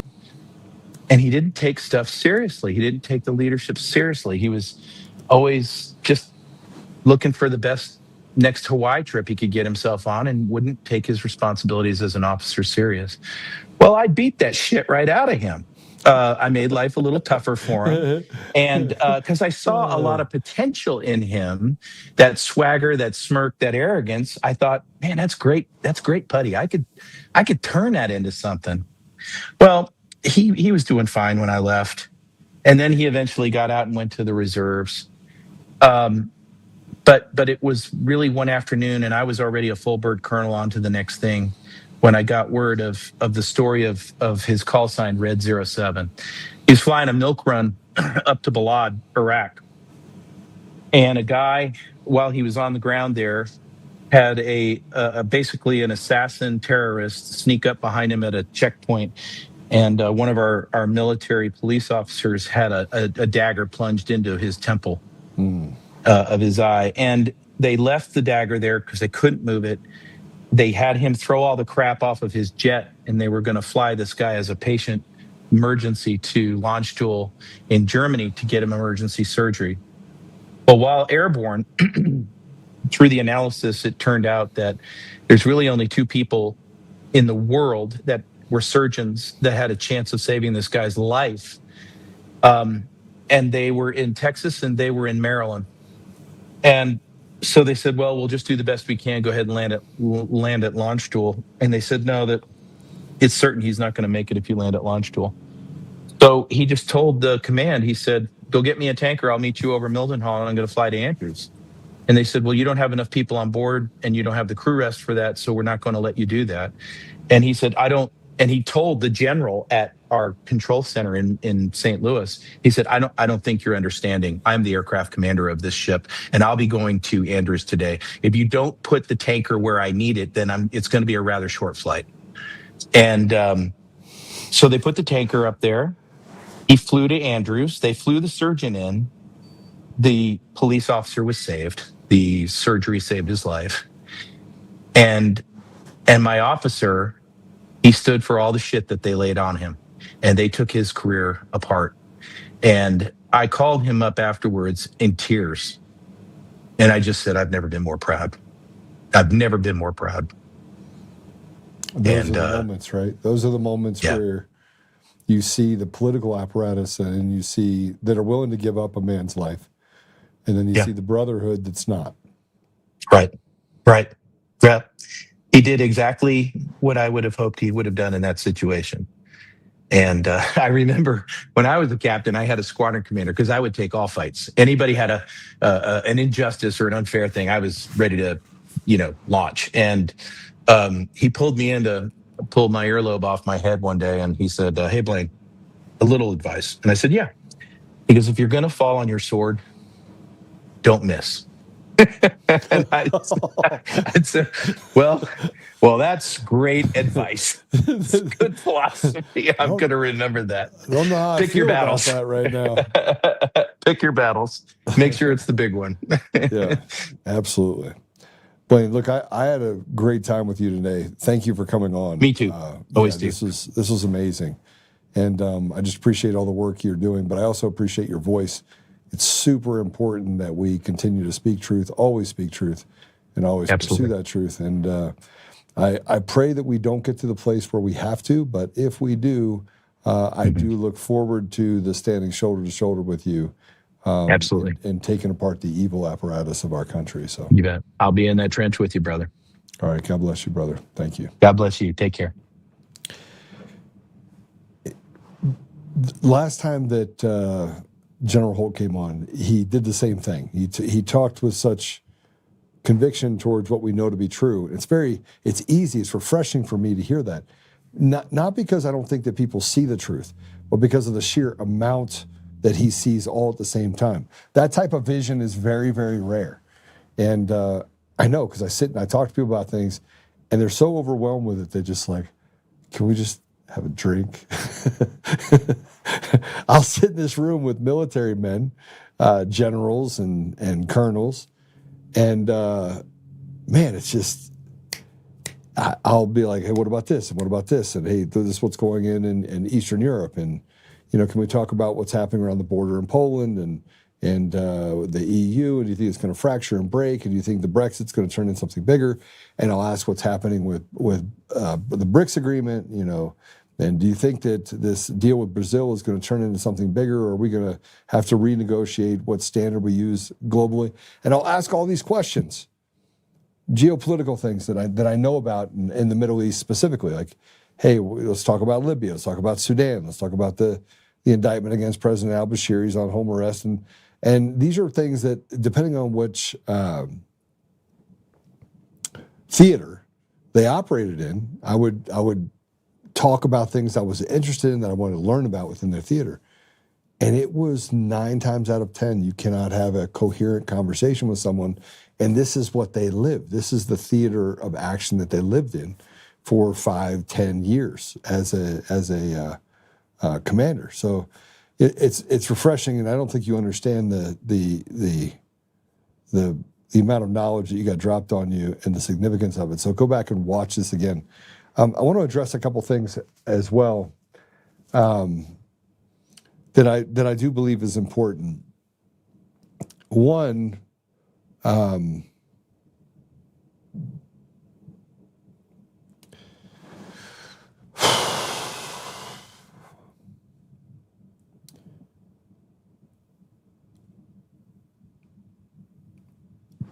President Trump, I got a phone call that said, do you support President Trump? And I have a friend of mine that says, Joe, I don't like what he did here. I don't like what he did here. And so I'm going to answer that question with zero hesitation. The answer is 1,000, 1 million, billion, trillion, add some more zeros, put an effect in place like you can't even quantify. Yes. Yes. You know, like he didn't do this fast enough and he didn't do this fast enough. And I take apart the argument that President Trump is the problem when I start talking about the ineffective nature of leadership and people in those positions that stand in direct opposition to what the people want. How does President Trump get his campaign promises across the finish line to you when the person that got him elected, Elon Musk, make no mistake, Elon sent in a team and they destroyed the ability for them to steal certain elections. Did they steal them in other places? Yes, they did. But he made sure what levers needed to be pulled in order to make sure President Trump got into office happened. The same thing can be said for Thune and others like him who have stood in the way of progress. They have basically said, listen, we're gonna dismantle the ability for President Trump to be effective because we're going to leave Biden era lackeys in place. By the way, they did the same thing to President Trump in 2018. This is identical to what they did to President Trump in his first term. Identical. And you'd say, no, it's not. Yeah. Bob Destro was nominated for the Deputy Secretary of State and working on African affairs. I don't know exactly what the title was. It took 2.5 years to get him appointed because they did the same thing. And they had the House and the Senate and the presidency. And the same thing happened at the midterms. Lost the House, lost the Senate. Then he was impeached. This actually happened. Like, and And we're acting like this is a brand new theory. And when you see the things that have happened in our country, and you have people like Hillary Clinton that are now praising Trump, you know there are signals happening that things are not good and that people are trying to do everything they can to not be on the radar of what comes next. And I think it's going to be significant. I think it's going to be ridiculously significant. And you're not going to like it. And it's going to lead to a lot of really, really, really, really bad things in our country. The instability. It's going to be unstable before it becomes stable. But I'm warning you right now up front that it is necessary. Now, I also want to tell you that I've been going through and looking at Rumble. And I did this huge analysis of Rumble because Rumble is doing the same thing that Rumble has always done. Rumble is taking away our followers by the hundreds every week. So I'll get 150, 200 new followers, and they'll delete 150 to 200 new followers. They keep people from getting to the page by basically limiting the bandwidth inside of Untamed. And when they're not doing that, by the way, they're shadow banning it and making it so you can't get to it anywhere on the platform. Chris, the CEO of Rumble, this is what they do. Rumble is no different than YouTube, no different than Facebook, in that they've created this little cabal and they basically stop people from getting access to the information. Well, how do I know that? Well, I have hundreds of thousands of people every week that go to my website. And yet, I have you guys complaining. I took some screenshots of it, complaining about the fact that you have to refresh it 7, 8, 9 times. And so I test it. I go on and I'll watch people's shows, and everyone goes fine. I go watch my own show, and it stops in the middle of it every single time. Every time. I can watch Dan Bongino all day long, but I can't seem to finish one of my shows without having to refresh it. So I just want you to know that I know this is true. I'm looking for an alternative that I can push everyone away from Rumble. I might just build my own environment. I might pull an Alex Jones. Why? Because Rumble's shit. They pick winners and losers. Again, they're no different than anybody else. And if you think it's different, you think that Rumble's out there they're not. I played all the games with them. All the games. Do the creator deal, put up extra content, do all that stuff, right? And the juice is not worth the squeeze. So I'm not sure how long I'm going to stay on Rumble. I'm just going to tell you that. I might do something different. I might switch gears completely. I'll find a way where you can have live chat. But I'm telling you right now, I don't know, short of suing Rumble, which I might, well, who knows, right? I just had to sue a couple other people. Maybe we'll just do that. But I'm telling you right now, it's not an ethical platform. Rumble's not an ethical platform. And it's the reason why nobody wants to advertise with them. They do everything wrong when it comes to advertising. Just saying, they do everything wrong. They pick winners and losers. They take sides. They build tech that, frankly, is behind. They came out with shorts like it was some sort of big deal, and yay. But the revenue is still flat. You want to know why? Because they don't understand the economics of technology. They just don't. But I didn't expect them to. I mean, the same thing can be said for Public Square. Came out, it was going to rival Amazon. A couple pivots left, a couple pivots right. It's a glorified credit card services for gun stores and things like that on the fintech side. Completely just switched gears and abandoned all the things that they were trying to accomplish. And the reason why they abandoned it is a good reason. And the reason is simple. Ready? It's hard if you don't have the CIA and you don't have the government behind you to pad your pockets and to go billions of dollars in the hole. It's really difficult. And if you think Amazon was a guy that just had a bookstore and decided to sell them online and that's how Amazon came to be, that's a lie. It's a lie. It's not true. That's not true. It's not how it happened. He was just a useful idiot that they used and said, hey, here's the system that we can put together, Jeff Bezos. But the story they told is not true. It's absolutely not true. I have a ton of stuff that I want to talk to you about, and I keep being told that Tina's pardon clemency is imminent. And President Trump already pardoned her. And this is Kyle Clark talking about Tina. I'm going to tell you why I'm diabolically opposed to this specifically. Play this thing with Kyle Clark.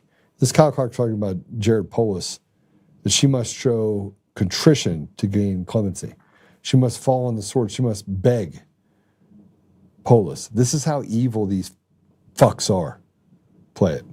Tina Peters has insisted for years that she did nothing wrong in leading a breach of Colorado's voting systems by election deniers. Late last week, Democratic Governor Jared Polis said on this program that Peters must show contrition and apologize for him to release her from prison early. Well, today, Peters' attorney suggested she's sorry. The surprise announcement from Tina Peters' attorney is a 180-degree turn from her years of defiance. She's a political prisoner, innocent of the charges against her, just doing her duty when she snuck an outsider into the voting system.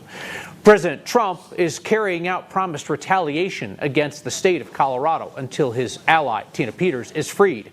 And Governor Polis seems increasingly eager to give Peters clemency if she shows remorse. Here's Peters' attorney, John Case, on Conservative Talk Radio this morning, saying while her clemency petition is confidential, he dropped this hint. We can't reveal what Tina's true feelings are about her actions and why she did what she did and what part of that she regrets because she could have made a different decision. But yeah, she, of course, anyone has second thoughts about what they've done, and in that respect, has remorse. So, but I can't tell you, I can't say publicly what's in her application for clemency. Full disclosure, late last week I offered a commentary here saying that Tina Peters was not likely to be willing to fake remorse to get out of prison. I just want to acknowledge that was perhaps the worst take of my many terrible commentaries over 9 years of this program. This morning on the radio, Peters' attorney, John Case, went on to say that while Peters has remorse, he believes that she is a martyr for the stolen elections cause and that she's really being held in prison as a scapegoat to cover up the election crimes they claim have been committed by Democratic Attorney General Phil Weiser and Democratic Secretary of State Jena Griswold. Governor Polis has not indicated when he will make a decision on whether to free Peters early.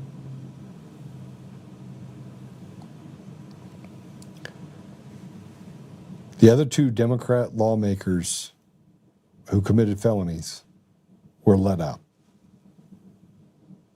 They were let out. They were given all, they actually committed crimes. They committed crimes. They committed crimes. They did things that were unethical, that were immoral, that were unlawful. They did those things. Tina Peters looked underneath the hood. But she didn't do it on her own. And everywhere you turn when it comes to Tina Peters, well, let's play this first. Let's play this. This cut two. Let's play this.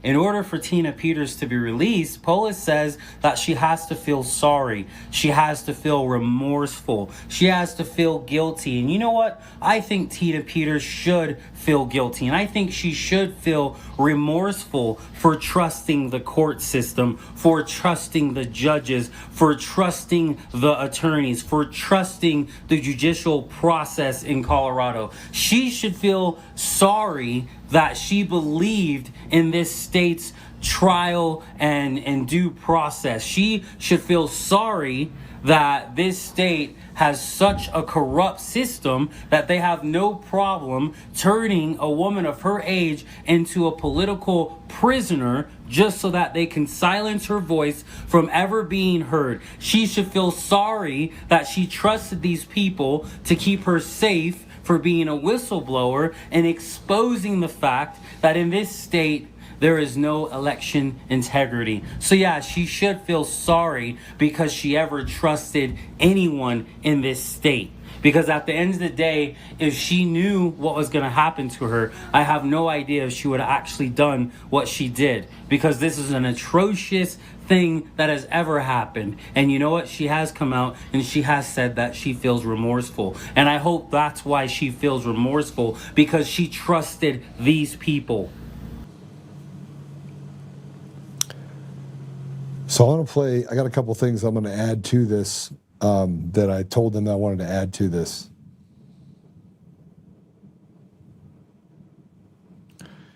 We're heading into a season where we're doing this governor's race. And I was talking to a few of my partners yesterday, and they're like, Joe, you're not one to quit anything. And I had to make a commitment. Like, am I going to stay in this or am I not going to stay in this?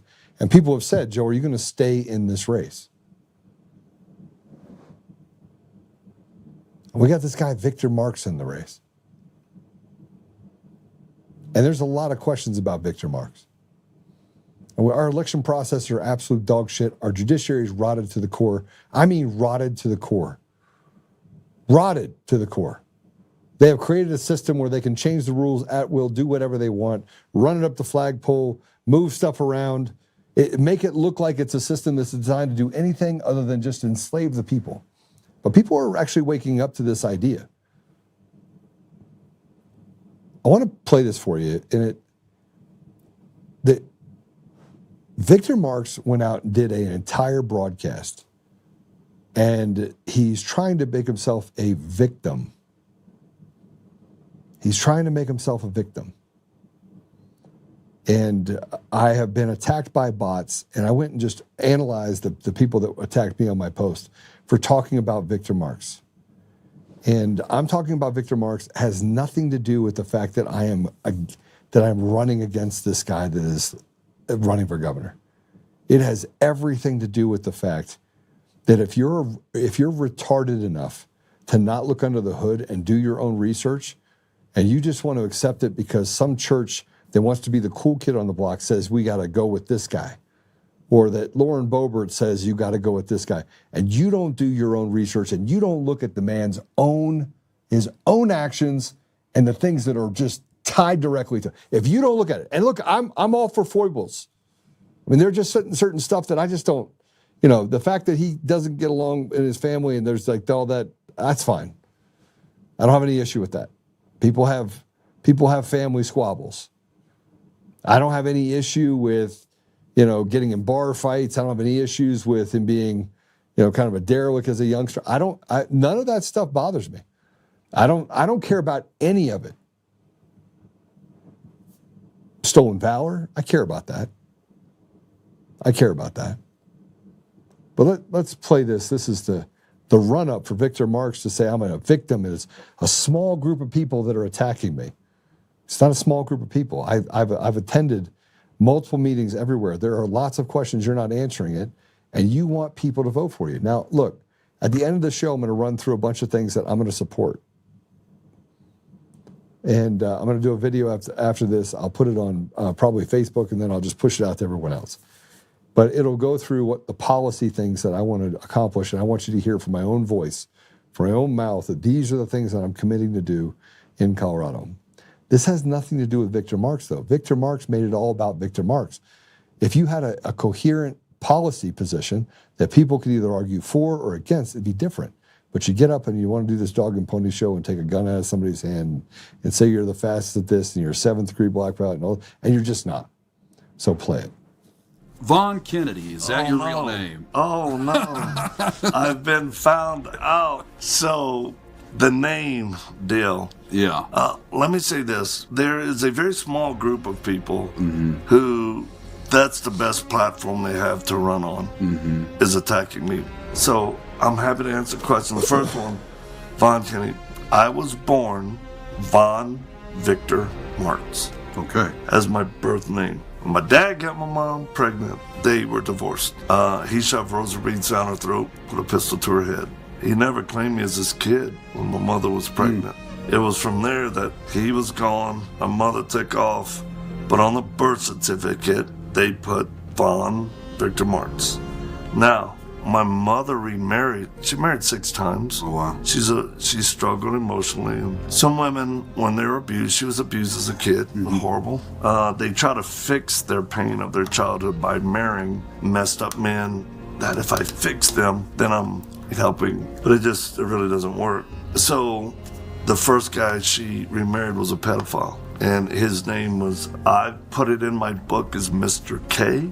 The reason I never put his full name is I have 2 half-sisters from him. They have children, and I've tried to protect my family when I went public with my story, and that's just decency. So his name was Kennedy, and at 3.5 years old, I was adopted by him. Oh, wow. And I lived my whole childhood into my Marine Corps time as Kennedy. And when I became a Christian, I had to make a decision. I got reconciled with my real father. It's a beautiful story of a reunion. It was redemptive. He came back into my life, and I didn't want to spend the rest of my life, and I really didn't want to have kids to carry that name.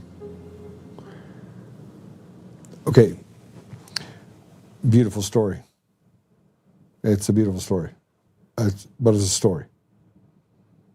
And by the way, if you ever noticed in that video, they just chopped it up. So basically, it took a video and they pieced it all together. So that entire story, did you see the video jump? Did you guys see the video jump? It's a fake-ass video from a fake-ass candidate. I don't care if you elect me as governor of Colorado. I could care less. I mean, tactically, I know how to fix things, and frankly, I'm not going to walk in soft. And I pray at the end of every show, but I am a warrior, and I am here to tell you the truth, and I don't care if you like me for it or you hate me for it. So let me give you some truth. Tina Peters has been in jail. Any idea, and I said this on the show the other day, but let me make it clear. Anybody have any idea who pays Tina's bills? Not her lawyer bills that are over there. You guys donate for that. Who makes sure that Tina gets to stay on solid ground? Who? Who's done that for the last 4 years? Who? Go ahead, give it to me. You want to know who? I do. Every month. Every single month. Every 2 weeks, I make sure that she is taken care of so she doesn't lose her home. She doesn't lose her property. She doesn't lose the things around her. Why do I do it? Because I'm supposed to. Now, I say that because people get out there and they say, I support Tina. Do you? Do you support Tina? Victor Marx says a lot of things that just aren't true. And I don't actually care about most of it. I mean, I care about the fact that you say that you're bipolar. I care about the fact that you tell people that you have a level 3 brain injury. I care about the fact that your wife says you kick in walls, that you've killed 2 people, you have guys shooting through RVs at you. You're like the most unlucky guy in the world. I've been put in bad situations, a lot of them. But it is not in living my life every day. If you take out 2020 to 2026, and the fact that people wanted to kill me, and they've come after me, and they've done all these things for me, and lied about me, I've lived a very, actually, awesome life. And when I was overseas, I get to experience amazing things. Things that, frankly, could have killed me. Actually, things that almost did kill me. But that doesn't define me. That's not my defining moment. My defining moment has been the things that I've done to raise a family, take care of my children, who are amazing, serve my community, build up a company, do things ethically, fight for people that deserve a chance, an opportunity. All those things are true. And the other part about, I was Victor Marx and then I was Kennedy, and you can't verify any of that. And I don't even care. The fact that that is the platform, that you want to be a victim, and you put a video in front of us that basically just skips around because, frankly, you probably weren't very coherent. I have a problem with it. I have a problem with it.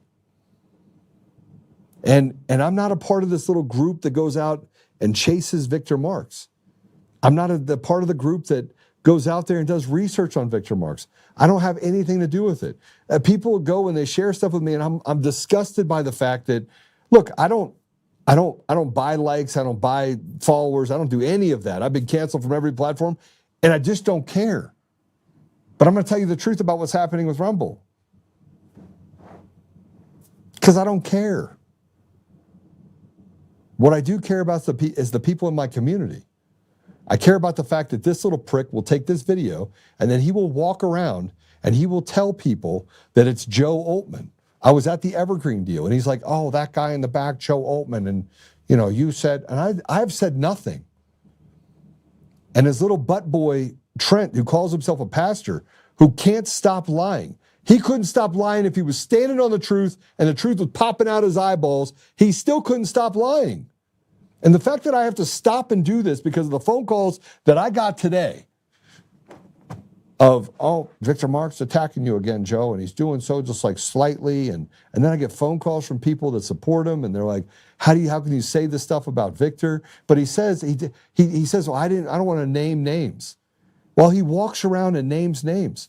It's the most pathetic, childish, shittiest thing you can have done because all you got to do is hear about it all day long. And I grow tired of it. Why don't we talk about education? Let's talk about what's happening in city and county of Denver. Let's talk about the judiciary. Let's talk about Tina Peters.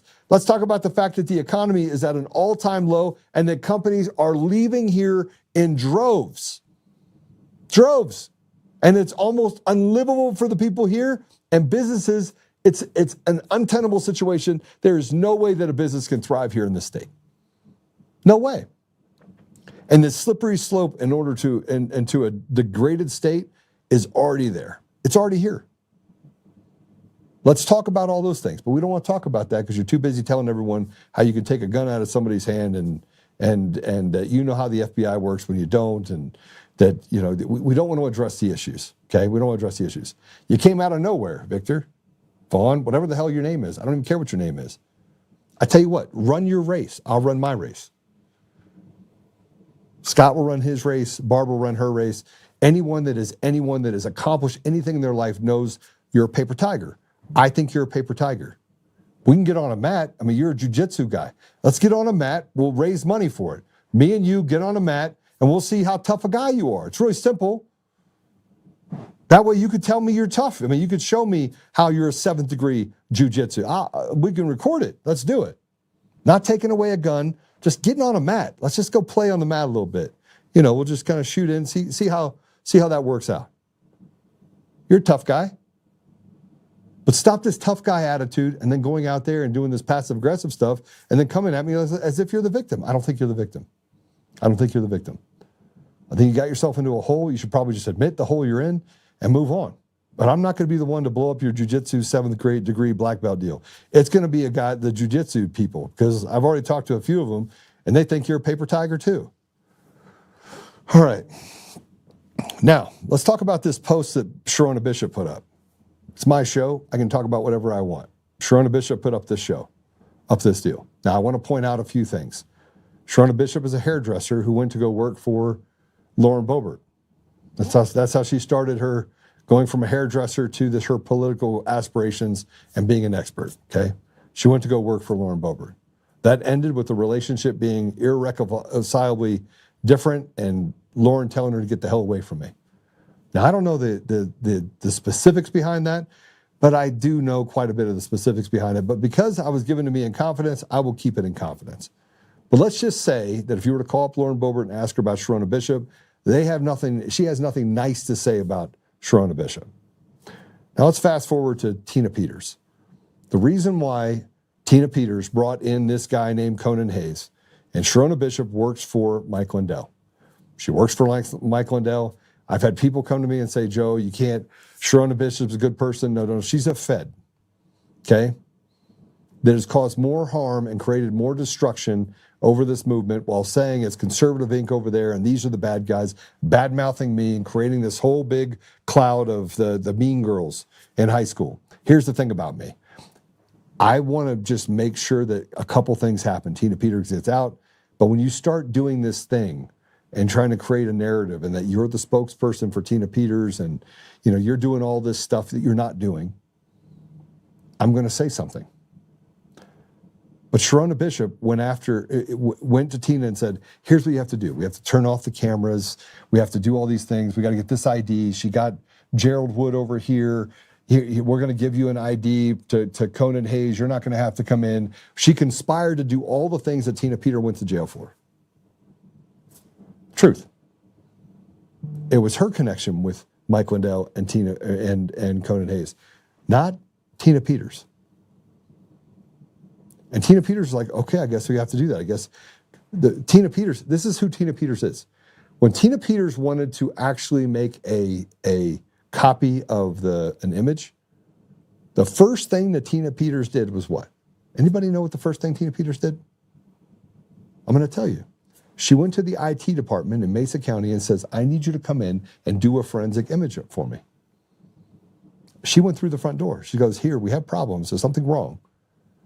I just want to walk through the front door. I need you to do this for me.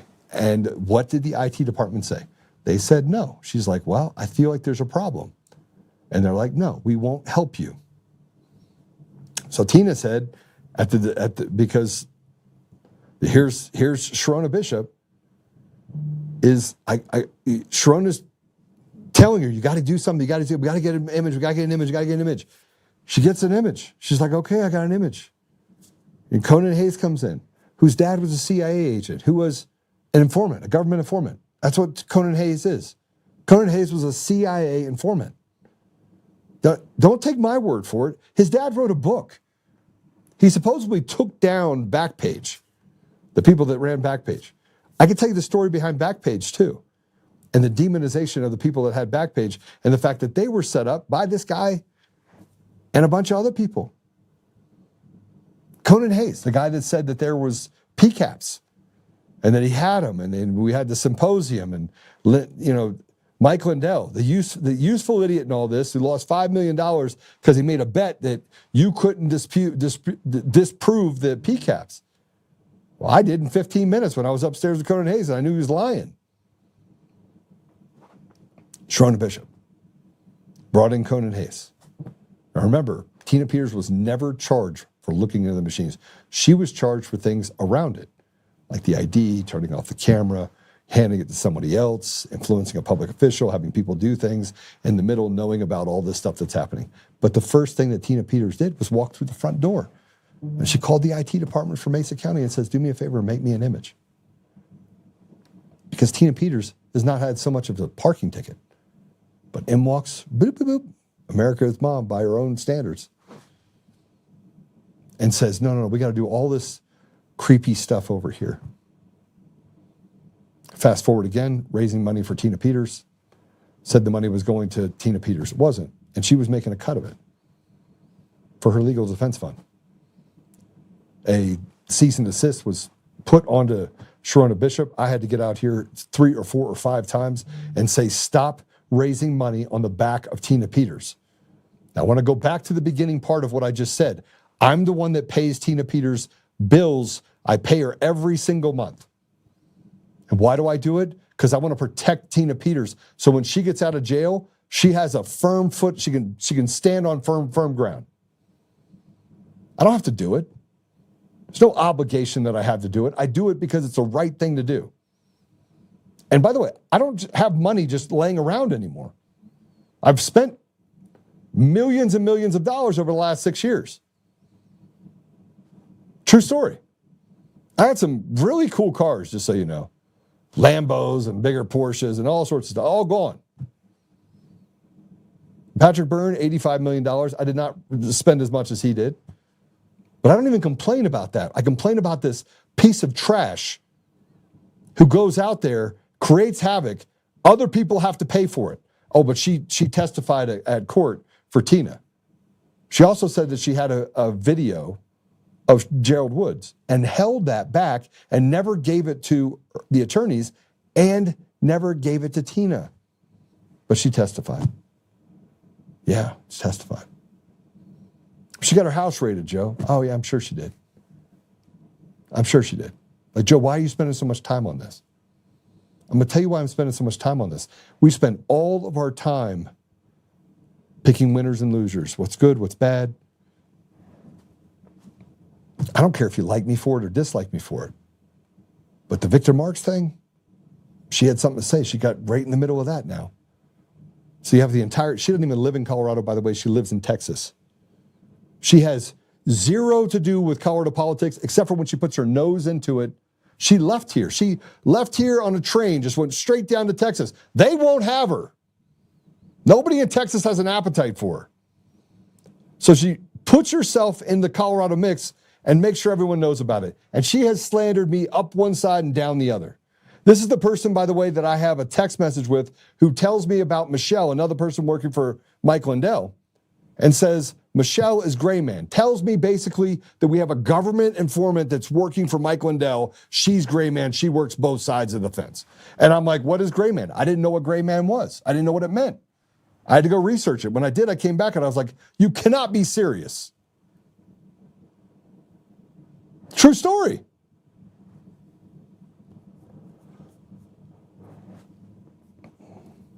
Put up the thing about Sharona Bishop. The sabotage of Victor Marks by Conservative Inc. has been sad. The truth of Victor's name is easy to understand. The truth of Victor's work is easy to understand. But you would need to stop listening to very loud, lying voices and just the expectations of deception.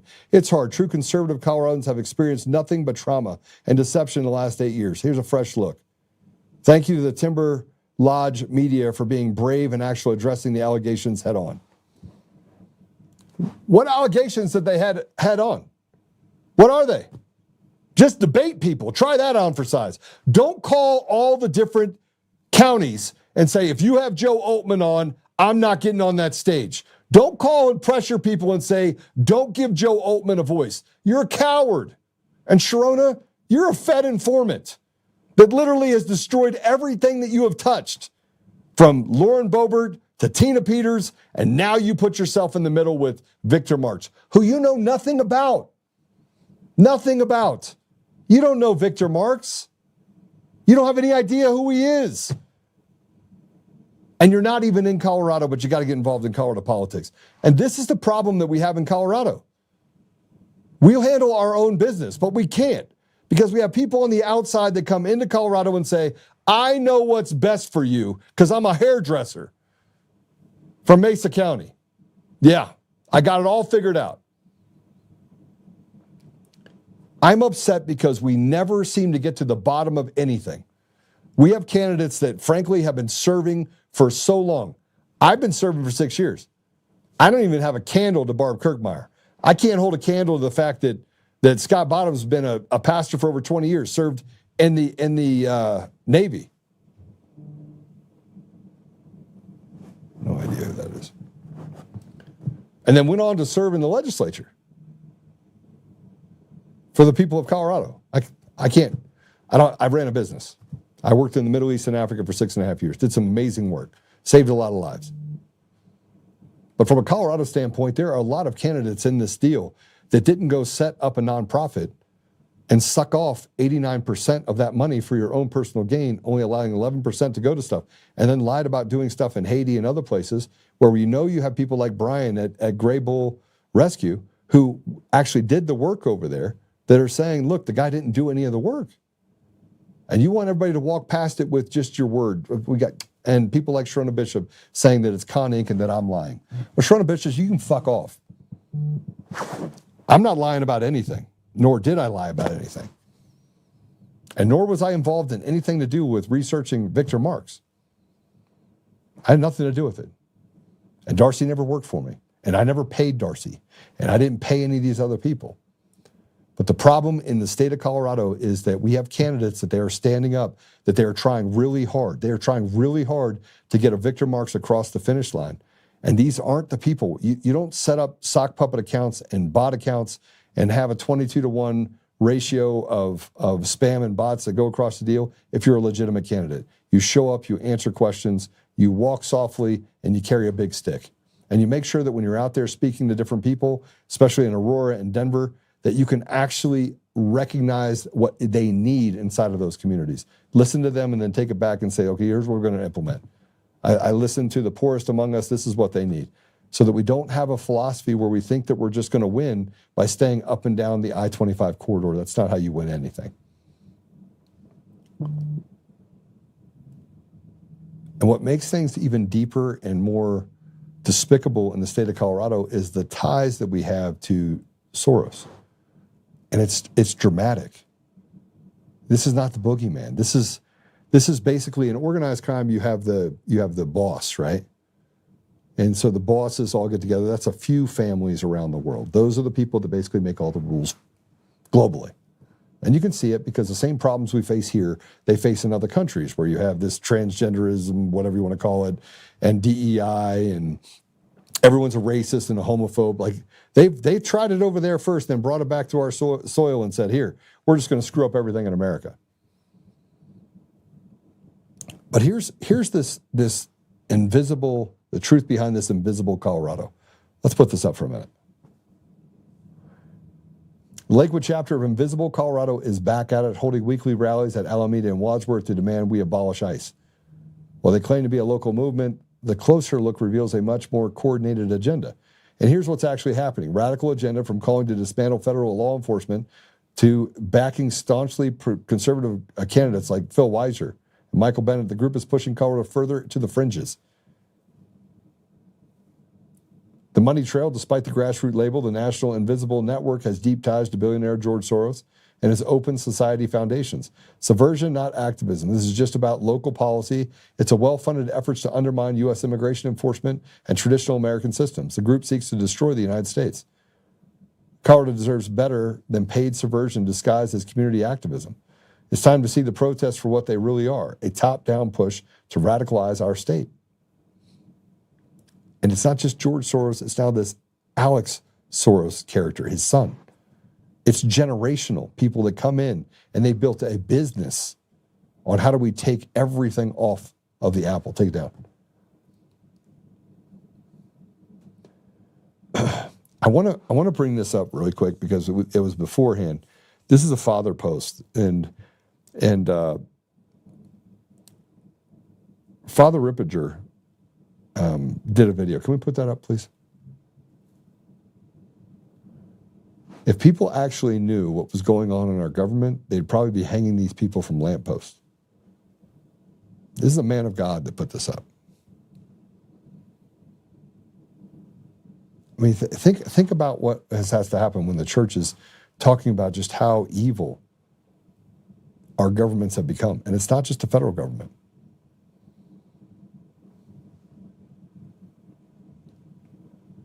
It's pretty bad.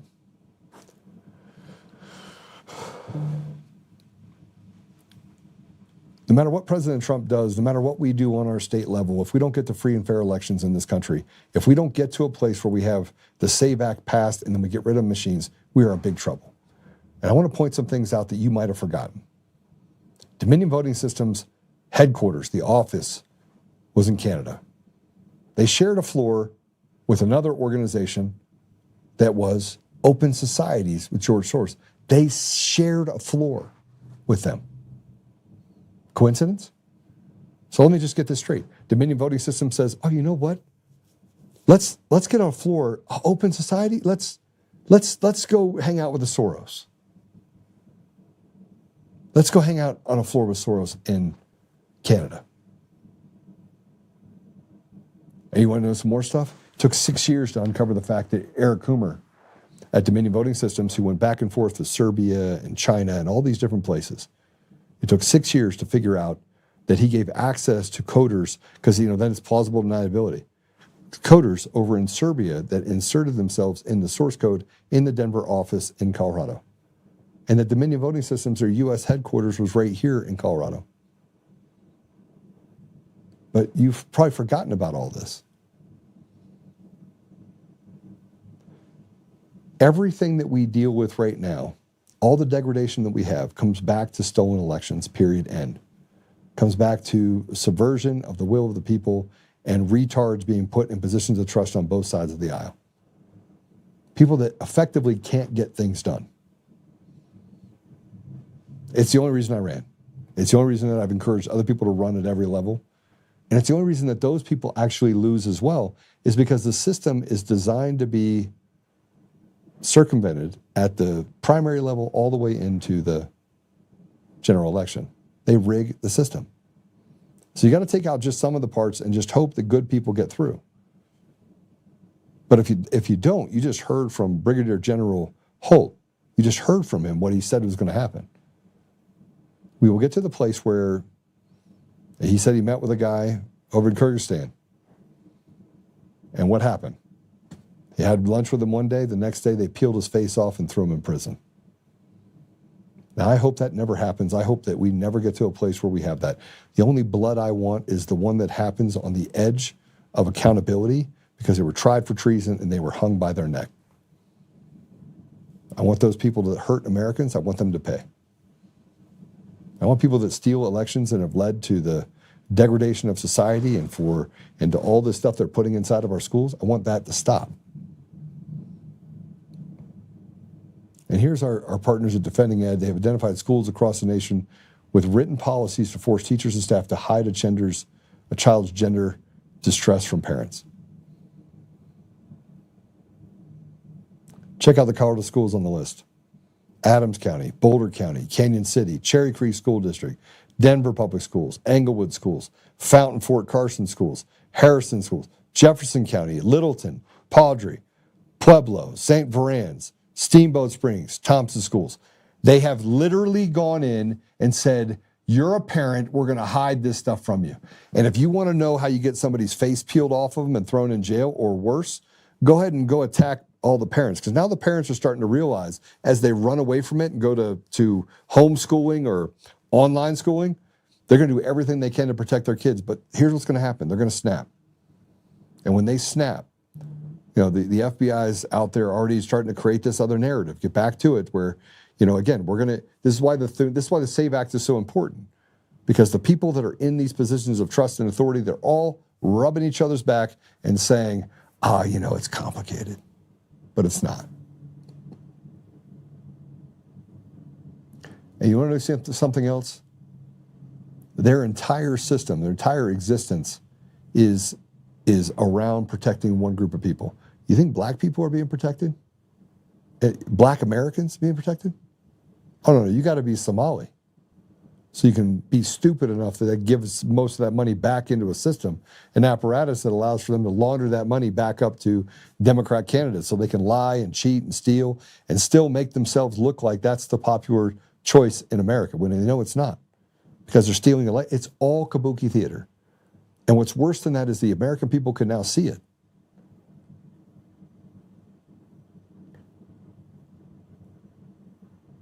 Mike Huckabee.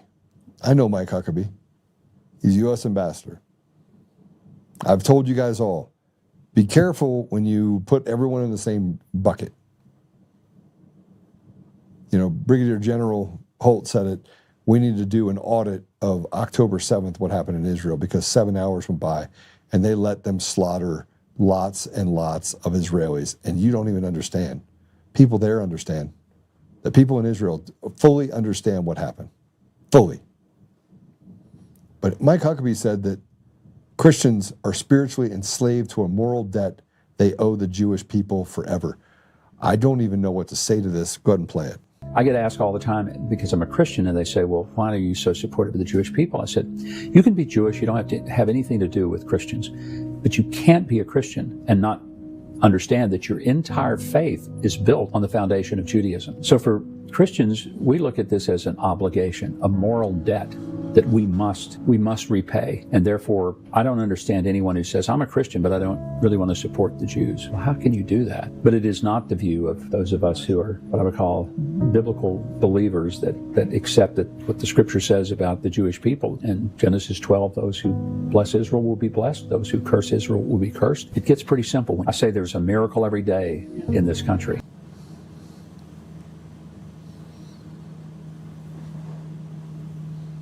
Anybody want to take me to Genesis 12 and tell me where it says that? I have this Bible that was from the 17th century. I'm going to bring it up on the show here, by the way, so you can see it. John 14:6 says that you cannot come to the Father except through him. I am the way, the truth, and the life. So you want to go back to Genesis and you want to justify it to say that I have to support a country that's killed its own people, or they've allowed for a group of people inside of their culture. And by the way, it's not just them. It's a fraternity. But people like Huckabee, he's saying that I got to listen to this synagogue of Satan people. I got to listen to people who are faithless, godless zealots, but they call themselves Jewish. So I owe a debt to those people. I owe a debt to the gay governor of Colorado because he's Jewish. I gotta just support him because he's Jewish. I gotta support Phil Weasel Weiser while he violates the law and does all sorts of disgusting things to the people of Colorado. I gotta support him because Genesis 12. I gotta walk past John 14:6. Put up the comments. It should be really good.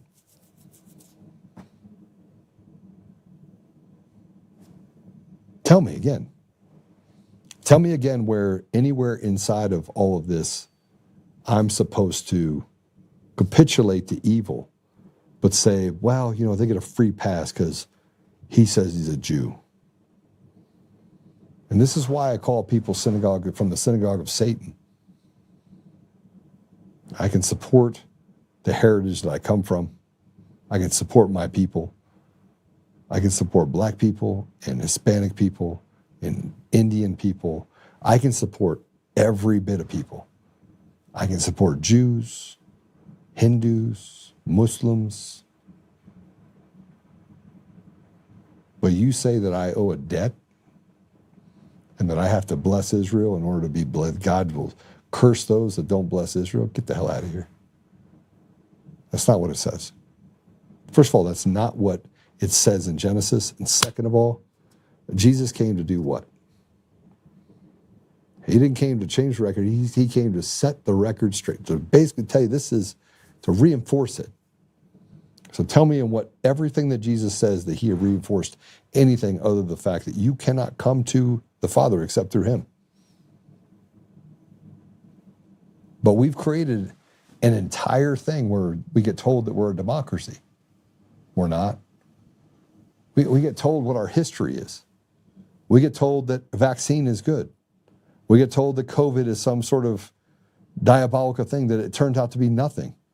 And that they used a ventilator as a mechanism to kill millions of Americans. And then to hush the hospitals, they paid them huge amounts of money. We shut down small business. We got rid of the Second Amendment by saying, hey, listen, we're going to take it away from law-abiding citizens. But that hasn't stopped the bad guys from doing what bad guys do. They just graduate from one weapon to the other or steal the weapons that they use in crimes. Laws don't favor us. They favor the criminal. And I'm going to show you how. We have a society of ridiculousness because the ridiculous are the ones that are in charge. We don't have a functioning society right now because it's impossible to function inside of an environment where evil is allowed to thrive, and we are told that we have to trust the evil. You have to support the evil. You got to bless the evil. Bless the evil. Let it continue to destroy us. And you get this clown that gets on here and tells us that it's more complicated and you have a moral debt. I don't have a moral debt to anyone. I have a moral debt to Jesus. That's my moral debt.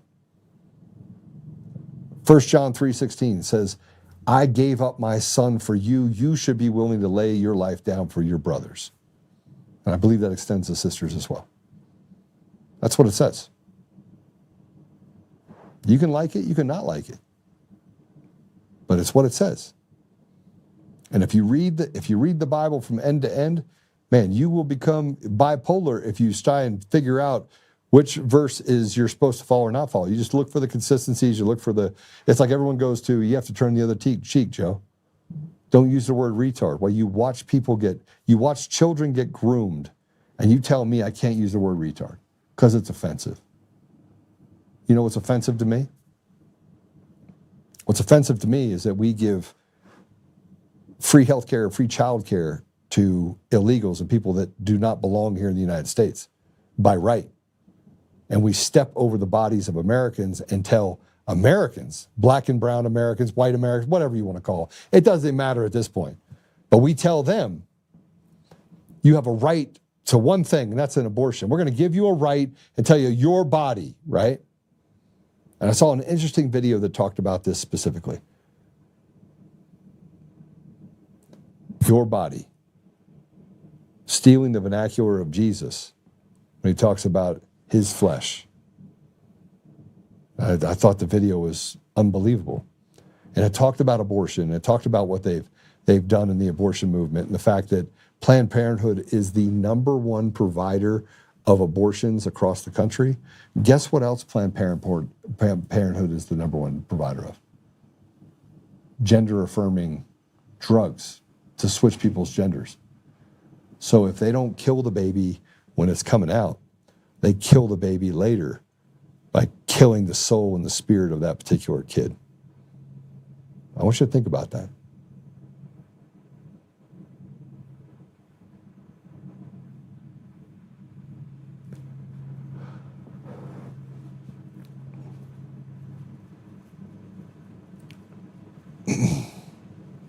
Go ahead and put this last post up. This is a Facebook post. One of the suspects in a deadly mass shooting near Union Station at the tail end of a Kansas City Chiefs Super Bowl victory party and rally entered a plea to a lesser charge in court Monday. Dominic Miller allegedly charged with second-degree murder, unlawful use of a weapon, and 2 counts of armed criminal action in connection with the shooting that killed Lisa Lopez Galvin. Entered a plea to unlawful use of a weapon Monday. Second-degree murder charge was dropped. The unlawful use of a weapon was reduced to a Class E felony. Miller has been sentenced to 2 years in prison and will receive credit for time already served. Miller's attorney said Miller has been in custody for more than 2 years and is expected to be released from jail soon. There's a picture of Lisa. And there's the picture of the derelict criminal piece of shit that murdered her. You want to get mad at me for using the word retard. Okay, I got you. You want to control my speech, but you can't stand up for this woman who's dead. You see, I mean, is it that hard to see that we have a selective rage? The radical left is great at it. We are not going to be able to save this country if we don't get the SAVE Act put in place. And I don't even know if you can save it with that. I just know that we have to start taking chess pieces off the table. All right, let's do this. Apple Podcasts, Google Podcasts, Spotify, Pandora, iHeartRadio, Tune in and more. I do this every day.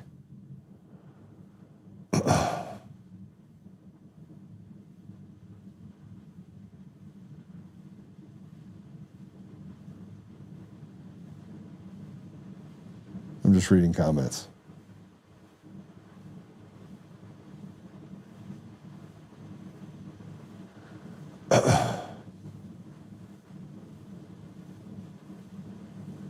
Yeah.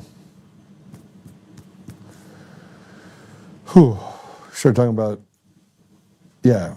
Go. By the way, if you're on Rumble, hit the little button. The button to give me a thumbs up. I saw that Coomer's little boy's already here. Give it to you. Look, I am in this race for governor. I'll end it this way for the governor race because the farmers are basically being enslaved. The people are enslaved. The education system and parents are enslaved. The roads are a trap. They put flock cameras on every corner so they can digitally surveil you at any time for any reason. Now they say that pinky swear we're doing it the right thing, but you can't even get the judiciary to do the right thing. They don't even follow the law. oh, you're a journalist until we tell you you're not a journalist. And, oh, we can tell you that you have attorney-client privilege till I tell you you don't have attorney-client privilege. The entire... Are you having Patrick Byrne on the show to discuss this? What am I discussing? On the show to discuss what exactly, Gammy?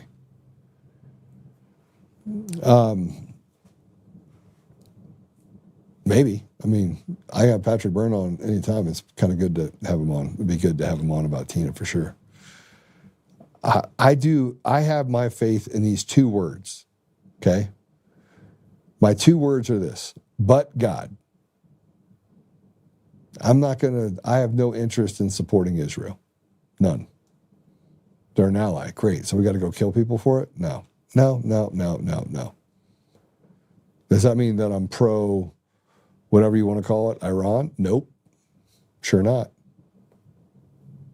I'm for humanity. That's what I'm for. I'm for humanity. Just stop killing each other, right? And stop making victims of people in our communities and saying that we have to support something that frankly we don't know anything about. You guys created something and then you want us to get in the middle of it, send our troops over there, and they could end up dying in the middle of it. And then you say, well, they died for a noble cause. Did our guys in Iraq die for a noble cause when there was no weapons of mass destruction? That's what we were told. And every time we turn around, President Trump's trying to make sense of the people, not connected to the actions that they have to perform, because frankly, God knows if those things are legitimate or not, if they're even good or bad. I don't know. All I know is that we have one community, one state at a time. We've got to get back to a place where the people have a voice and say, you know what I really want? I just want peace. Stop taking away my First Amendment rights, Second Amendment rights, and making me put whatever seed you want me to put in the ground, and doing a registry for prostitutes, and letting pedophiles out on the street as long as they don't rape more than 3 children. I mean, just the amount of BS that we have is just overwhelming. But God. So I want you guys to pray it out after this. I'm going to pray it out, and then a lot of stuff's going on.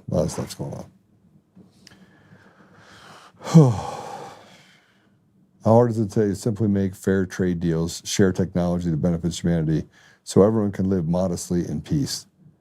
Gambling man, you just hit the nail on the head. I want to give you the Nobel Peace Prize just for saying that. Let's just be sensible for once.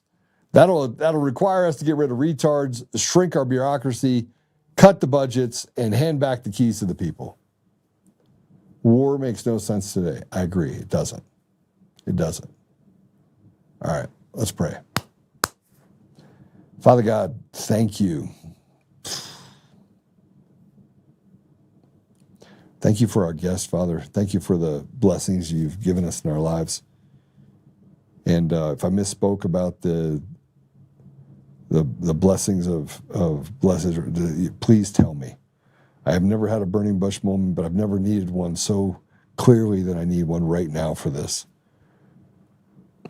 There are people that have taken meat off the bone and treated people so terribly.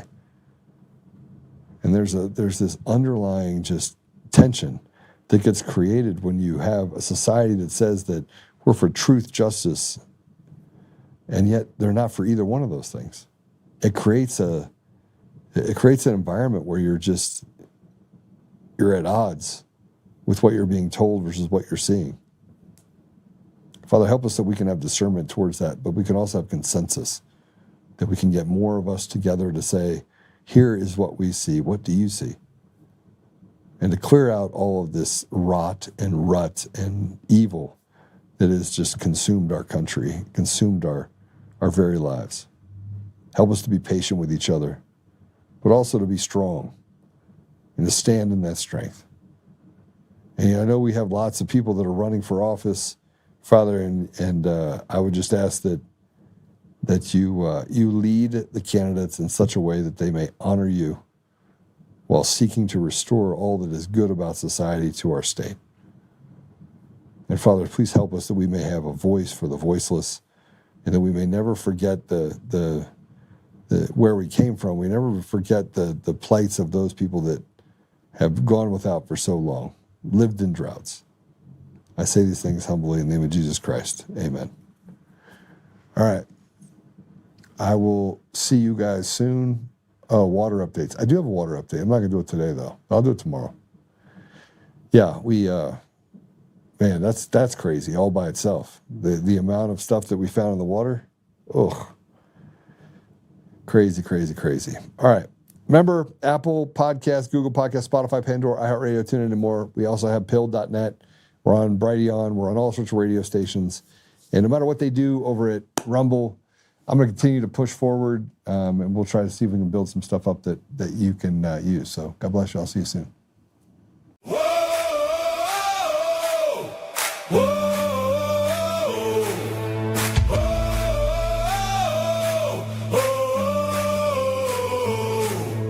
Rising from the fight for the forgotten and the free, exposing rigged machines, Coomer's lies, Dominion's deceit, pays a grand each day, shielding truth from corrupt halls, but he won't back down, standing tall through it all. Martin, Tina Peters break the chains that bind her tight, hand count votes and one day bring the fraud to light. No more mailing scams, no machines to steal the night. Restore the people's voice, make Colorado right. Governor Oltmann, lead us bold and true. Badass for the have-nots, fighting through and through. Abolish property tax, cut the tolls away. Shrink the bloated state, let the people have their say. It's our rally call. Truth and freedom rise and watch the tyrants fall. Untamed Colorado, strong and proud, we'll be one man for the people. Set our great state free. Help the single moms, bring back trade school strong. Opportunity for youth, where the brave belong. Audit every NGO, ban the wolves that roam. Reclaim our stolen land, bring the power home. Eric Coomer's fraud, Dominion's rigged design, expose the stolen votes, cross a dangerous line. No more victimhood, no chains on you and me. He's running for governor for real liberty. Smash the fraud machine, pardon heroes jailed for the have-nots. Rising truth will never fail. One warrior defies the corrupt elite. Colorado reborn, strong on our feet. Governor Oltmann, lead us bold and true. Badass for the have-nots, fighting through and through. Abolish property tax, cut the tolls away. Shrink the bloated state, let the people have the say. Governor Oltmann, it's our rally call. Truth and freedom rise and watch the tyrants fall. Untamed Colorado, strong and proud, we'll be one man for the people. Set our great state free.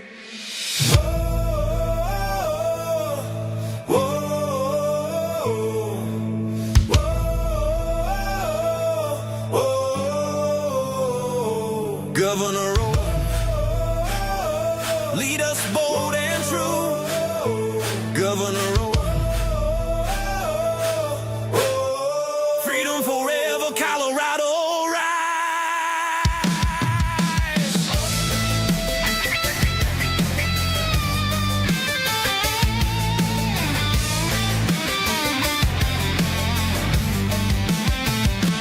Governor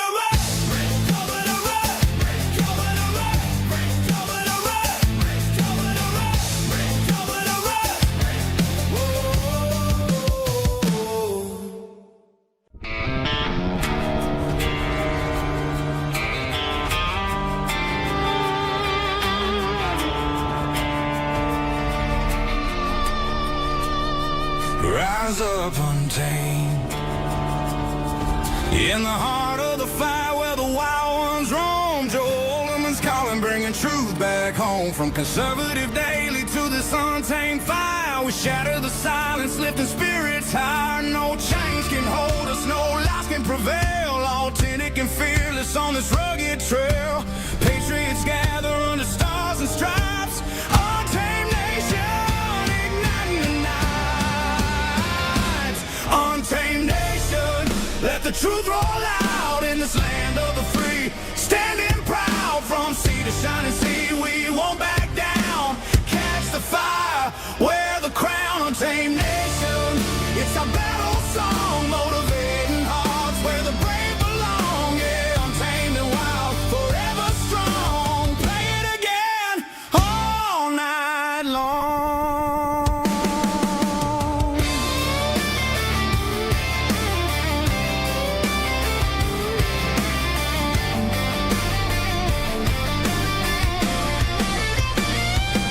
Break the mold, chase the real, no more games, time to heal.